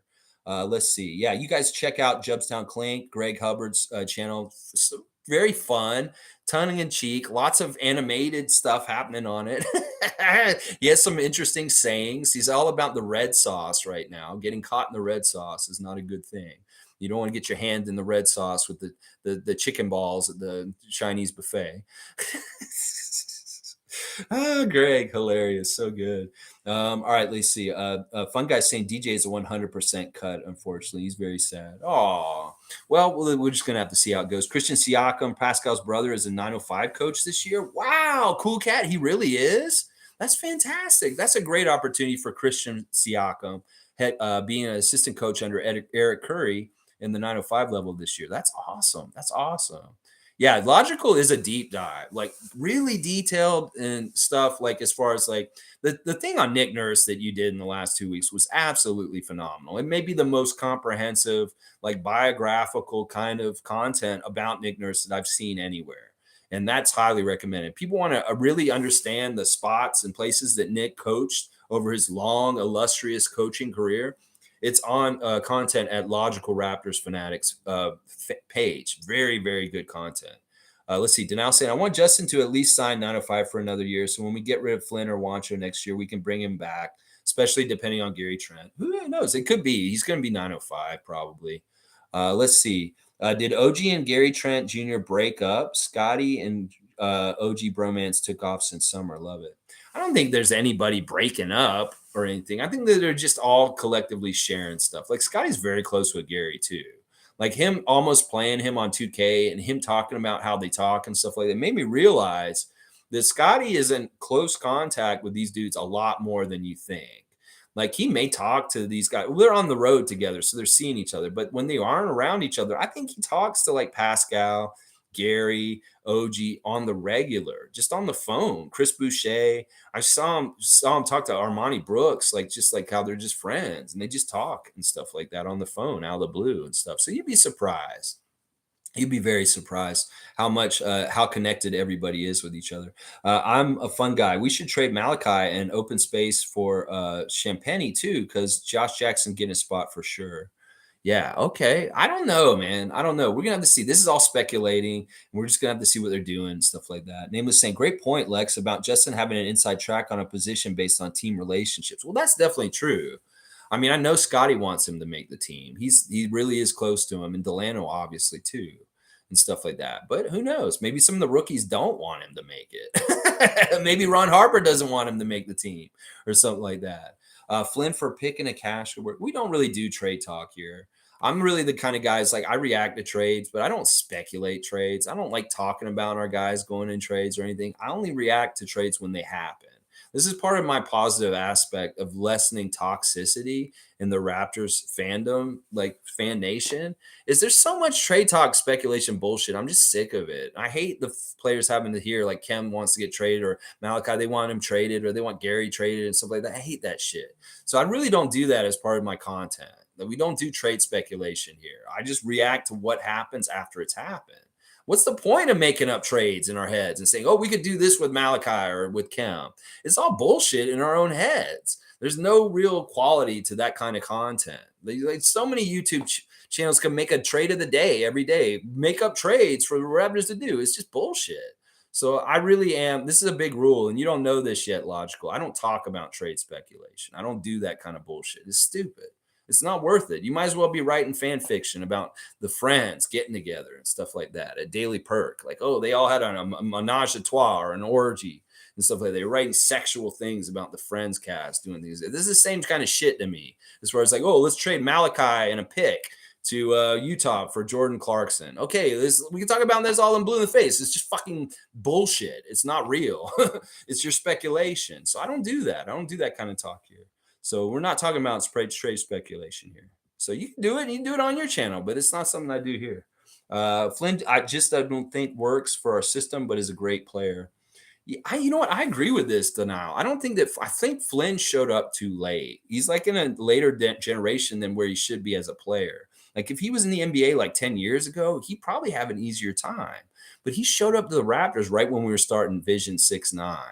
And that's just tough. It doesn't jive. It doesn't really jive. And I think you're right. I wouldn't be upset if they traded Malachi. Don't get me wrong. But I think it's just really waste of time to kind of like go through scenarios and talk about it as nauseum. Well, why don't we get this player? Could this work? And so like, we don't know what would work realistically, and we're not Bobby Webster. So how I just don't see the point in wasting time on it. Is what I do. But if we want to talk about being the ability to trade someone, out of all the people on the Raptors right now, the person that I think we could trade and I would have no problem with trading is Malachi.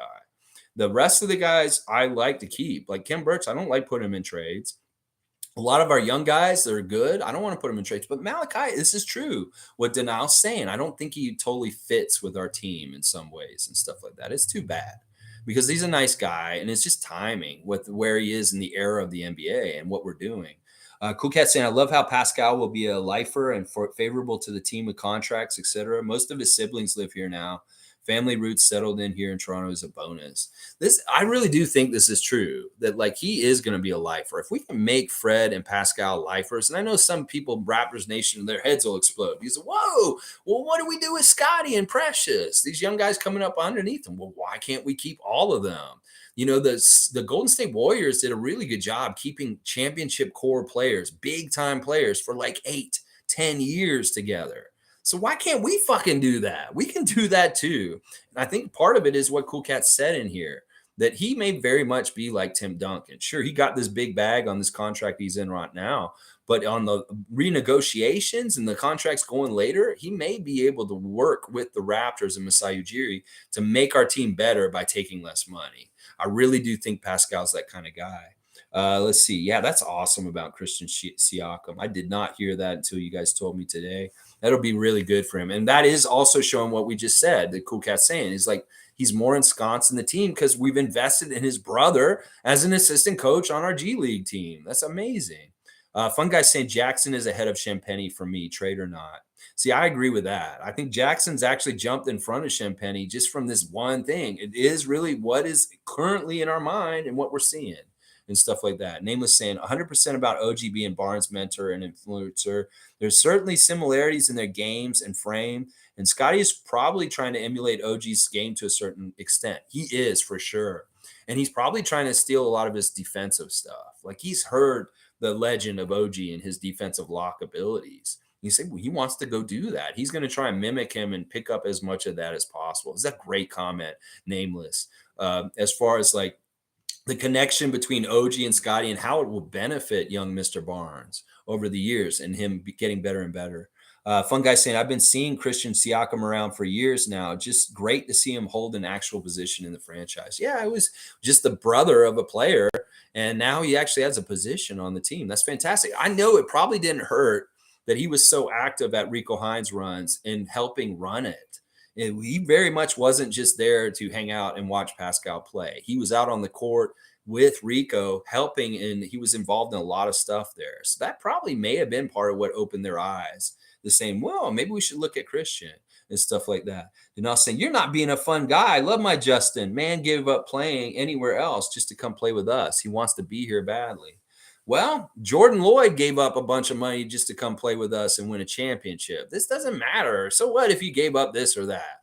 It's what it is. But yeah, it is what it is, Denal. There's definitely two different camps here. And this is the way it always happens. There's going to be Justin people, and there's going to be DJ Wilson people. There's going to be Josh Jackson people and stuff like that. This is just how it is. See, Fun Guy loves Champagny too. It's just he's looking at it, trying to look at it the same way I'm looking at it. It's very much not tainted by, sure, okay, I'm tainted a little bit by his sonning, but y'all are also tainted by, like, we love this guy. He's fun and stuff like that. Fun Guy may be looking at it right down the middle between you and me and you guys.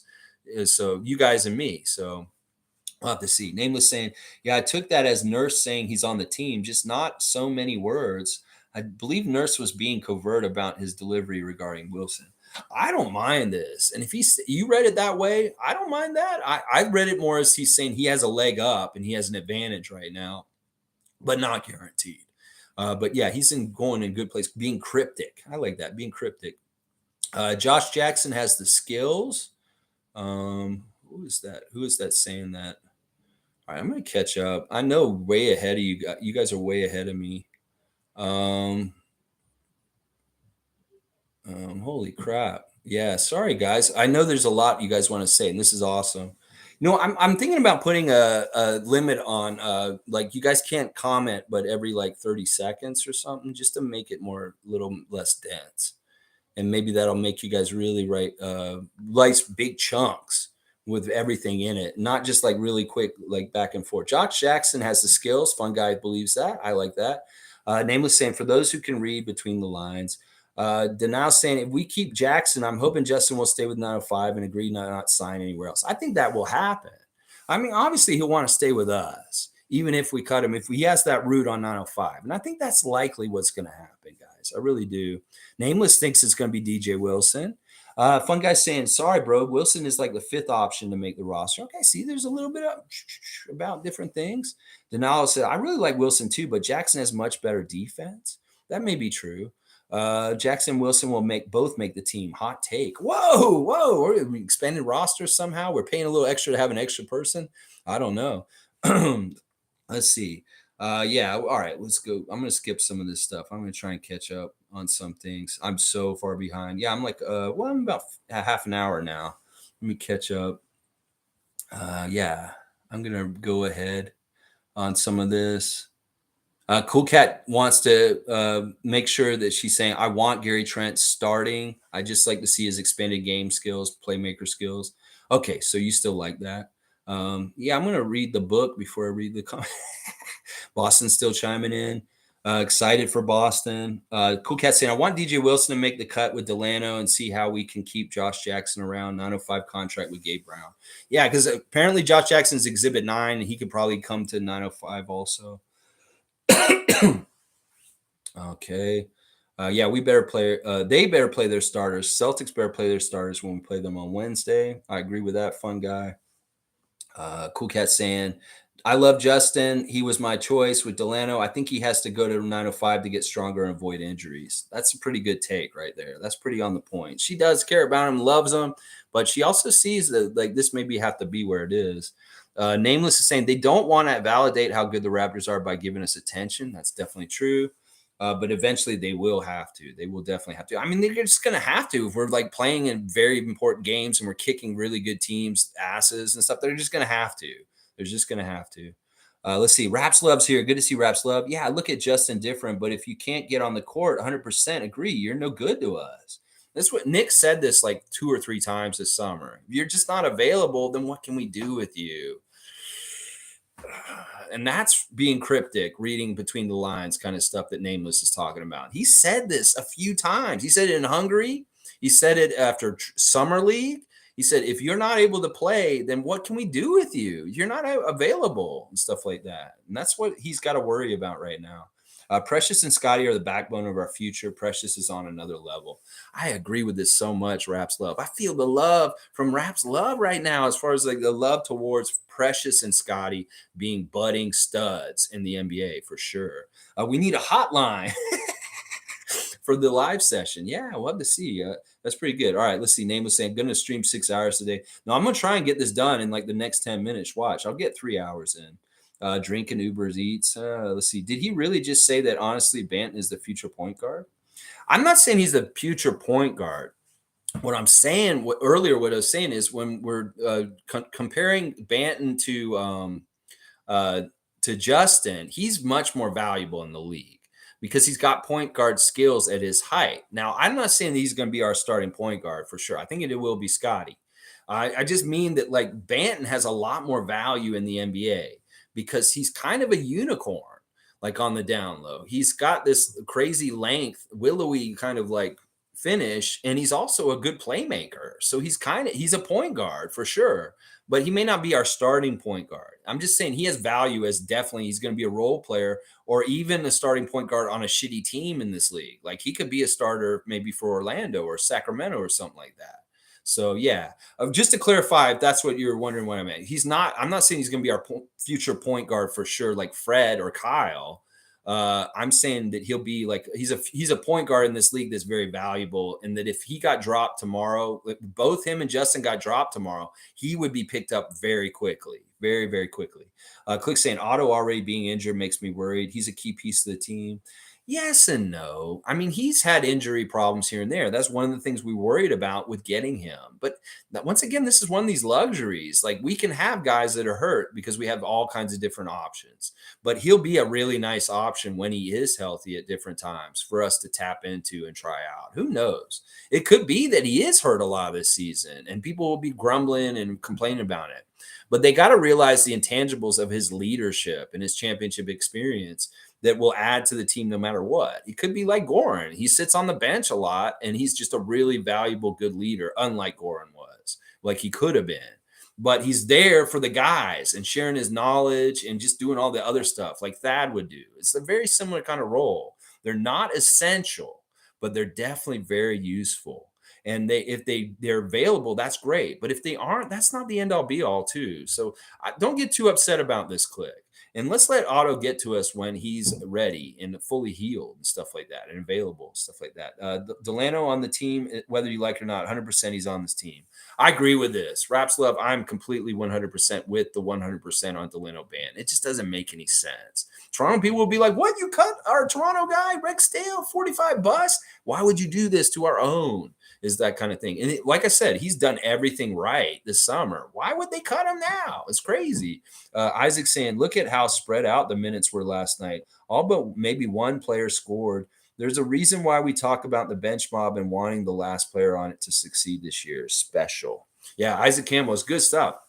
Well, that really socialistic method to the minutes is not going to be the case in most games. That really is a special case for the first preseason game of the year, where you get that plethora, all 18 guys that were available for played in the game and got minutes. That's fantastic. In fact, I was really happy to see Thad and Cam out there because I didn't think that they were going to play. And that's what I'm saying. Cam Birch is coming back from injury and he's pushing to be out there. I wonder about things with Justin. Why are you not out there? What is this really that bad? Like, what is this issue and stuff like that? Nameless saying, okay, logical. Let's see, emotionally irresponsible. I see a lot of Brandon Ingram and Delano. Call me Pazzo. Nameless, I can see that. I can see a little bit of Brandon Ingram. I mean, the length and just like the lankiness. Sure. Very similar physically in some ways. Let's see, eventually, but not right now. I don't know if he'll ever get to the level of offense and skills that Ingram has. But he does have some interesting stuff as far as driving the basket that may be kind of similar to Ingram or even better than Ingram in some ways. The finishing stuff at the rim is really, really impressive to me. In fact, it may be his biggest strength, that he is such a good finisher at the rim, even with guys right up on him and close to him. He finds a way to just get that ball to drop in. And that's really, really impressive to me about Delano Banton. Let's see. Let's see. Rant. Oh yeah. I all right. You saw my rant. I got a little upset. Order in the court. Raymond Jacob does have that wrench, and he does have that gavel. It's a gavel also. Let's see. Fun guy's calling Champagne mid. Okay. Let's see. Nameless. All right. Let's talk about how massive OG looks. Wow. Yeah. I mean, they all look massive. They all look, I mean, Scottie obviously looks like, I mean, this dude isn't not a kid or a little boy anymore. This is a man. This is a man-sized body. This is a man walking around like he's ready to go get in a WWE ring and throw around Brock Lesnar. That's how big this dude's looking right now. Scottie Barnes. Oh my gosh. Fun guy saying only OGs remember the early Alexi streams where the passion turned into legit tears on screen.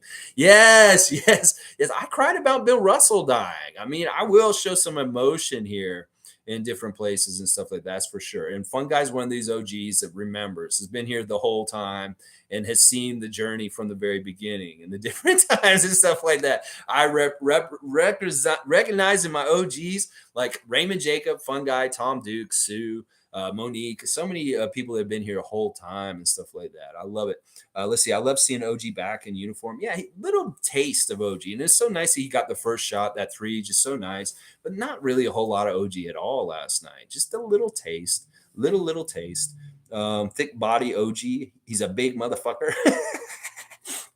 Yeah, Raps Love saying, I can't watch A&H Sports at all. He's negative, puts down the team, constantly never positive. That's what I'm saying. I couldn't watch these other channels because they were so pessimistic and negative at different times. And I just wanted to battle that a little bit in different ways. That's a big reason why I did this channel, Raps Love. And your name embodies exactly what this channel is all about. It's about the love for the Raptors and pushing them in a positive way. I don't understand why content makers, if you're Raptor fans, why do you want to put them down and talk about all the negatives? That's for the US media. That's for ESPN. That's for other people, fans of other teams to do. Not for us. We need to build our team up from the inside. Sure, we may be a little delusional in their favor, but there's a delusion the other way that we got to counterbalance. And that's a big part of why this channel exists. And I'm glad you're here, Raps Love. I hope you join us all the time, every day. I know you've been here times here and there throughout the season. I remember seeing you before, but I hope I see you even more regular now that the season's starting. Fun guy saying, oh shit, I need to get out the Logical channel ASAP and check it out. Yeah, for sure. Logical Raptors Fanatic has a fantastic piece on Nick Nurse and talks about all kinds of great stuff. It's really, really good, guys. Check it out for sure. Let's see. Yeah, you can tell that guys are really not really fans of the Raptors, but they want to make Raptors content because they want the clicks, but their heart isn't really into it. They don't really have that passion, that real beat in their heart for the Raptors to succeed. They're just kind of like, yeah, we got to talk about them because we have to. You can tell, you can feel their energy. You can really tell it and stuff like that. Denal saying OG showing Scottie how to use his strength to body these guys. That's the thing I'm saying. Scottie is a bully. Scottie's going to be doing this. And that move at the beginning of the game yesterday was really the beginning of it. You saw how he initiated contact into the lane and then forced his own space. He carved out his own space with his big ass body. And that's what he's going to be doing more of. That's when we see him calling his number. It'll be a little different than Pascal's speed wash, where he does a little spin cycle and gets around and kind of finesses, goes through non-contact to kind of like quickness and length. Well, Scottie's going to go, bam, I'm bumping you off me. Bam, I'm bumping you off me again. And then I'm bullying you and I'm putting it in over you. That is going to be his style. So we're going to have a little bit of finesse and a little bit of clubbing of the other team with Scottie. And it's going to be fun to watch. I want to see this more and more. It's going to be so good. Let's see. Cool Cat saying, yep, I don't like trade speculation. Our players are human, and it's too emotional an issue. Just let front office do their job and support the players. That's right, Cool Cat. That's why you're in the right family of Raptor fans now, because this is something we don't like doing here. I mean, we could make this kind of content up. That's actually amazing that in a lot of ways I didn't make any trade speculation content this summer, other than the Thursday think tanks where we talked about what it would look like if we got Rudy Gobert on our team or Donovan Mitchell. I really don't like to center my content around trade speculation at all and stuff like that. It's just, what's the point? But if it's already going on and it has some real meat and there's real murmurs and rumors like there were about Gobert this summer, then I'll explore it and see if it's the right idea to do or not, or stuff like that. So let's see. I'm a fun guy. Did you hear Wilson was cut? Impossible. I refuse to believe that. I don't think that that's true. I think that some people are just making false stuff up. Like people would do this in Scotty's Twitch all summer. They come in and read a trade. Like Gary just got traded to Houston for this person. And Scotty's the first time he's like, oh, really? He's like, And then he's like, no, I don't believe this. And then he just started ignoring people that come in and do this all summer. They start saying, you just got traded for Kevin Durant. And he's like, no, he just didn't even read those comments. Cool Cat knows what I'm talking about. Because there'll be people coming in there trying to like lie to him and make up news that happened in the NBA that didn't happen and stuff like that. There's maybe a little of that going on right here. Let's see. They would cut him after one preseason game. I agree with that, Denial. Let's see. No way Nurse says that about Wilson, then cuts him the next day. Yeah, this is, you guys are just, this fake news, bro. That's what I'm hearing. It's fake news. All right, we're almost to the end here. It looks like I'm going to be right at 3 hours. A menage a trois orgy. Like, yeah, you like that, the friends thing that I just said. That's hilarious. Okay, let's see. Fun guy saying Nurse was just saying the reasons he could make the team, which are valid, because it is a positional need. That's why I'm saying, y'all, I'm looking at this from basketball nuts and bolts. DJ Wilson gives us something that we don't necessarily have a lot of, and that's a competent three-point shooter at his height on the outside, just like Juancho Hernan-Gomez. Sure, Justin can do that too, but he's not as tall. That's a difference. That is a difference. 6'10 versus 6'7 is a difference in some ways. So Things like that. Let's see. Fun guy saying, I'd be shocked if he's cut, but I don't think he makes the roster at all, like 10% chance. Yeah, we're going to have to see with DJ Wilson. This is really interesting. Patrick Douglas saying, explain what you say about Jeff Dowtin not being able to play in the playoffs. Okay, Patrick, what basically the rules of a two-way contract is that these guys aren't allowed to be on the playoff roster. If you are on a two-way contract, you're not eligible to be on the playoff roster at the end of the year. That this is what happened with David Johnson and Justin Champagnie last year. This is why Justin was not on our playoff team last year, is because he was on a two-way. So Ron Harper Jr. and Jeff Dowtin Jr. are already disqualified from being on our playoff roster unless they get converted by the end of the year to a full contract. And that's similar to what happened with Yuta at a certain point in his year in Tampa. We converted him to a full contract before the end of the year, but we didn't make the playoffs, so it didn't matter.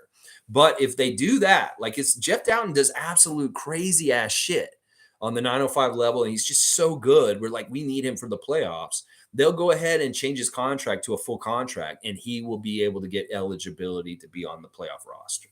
So two ways are not allowed to be on the playoff roster unless they're converted, is basically the gist of what I was saying there, Patrick. Let's see. Blackhawk saying, make the hotline tied to members only feature. Well, listen, we could do this. I could do where only subscribers can talk in the chat. And that may be what I need to do here. Is just you guys want to talk in the chat, you got to subscribe. And that could be a really easy way for me to get subscriptions up.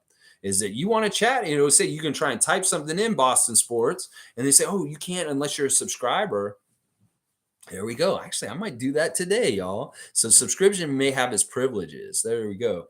Let's see. I have to be at the 1,000 mark before that happens. That is true. The super chats. Blackhawk saying maybe this would be a future. Yeah, he said it right there. Exactly. Blackhawks is already thinking about this 10 minutes ago. And perfect. I love it. All right, I'm almost to the end here. Let's go. Congratulations on 3 hours yet again, Lex. Monique, I love that you're here with me. I love that you guys are here. It's crazy that we still, but we did cover a lot and we did talk a lot about the game. Denal saying if they convert him to a full, do they have to let someone go? I thought you had to have 15 plus 2.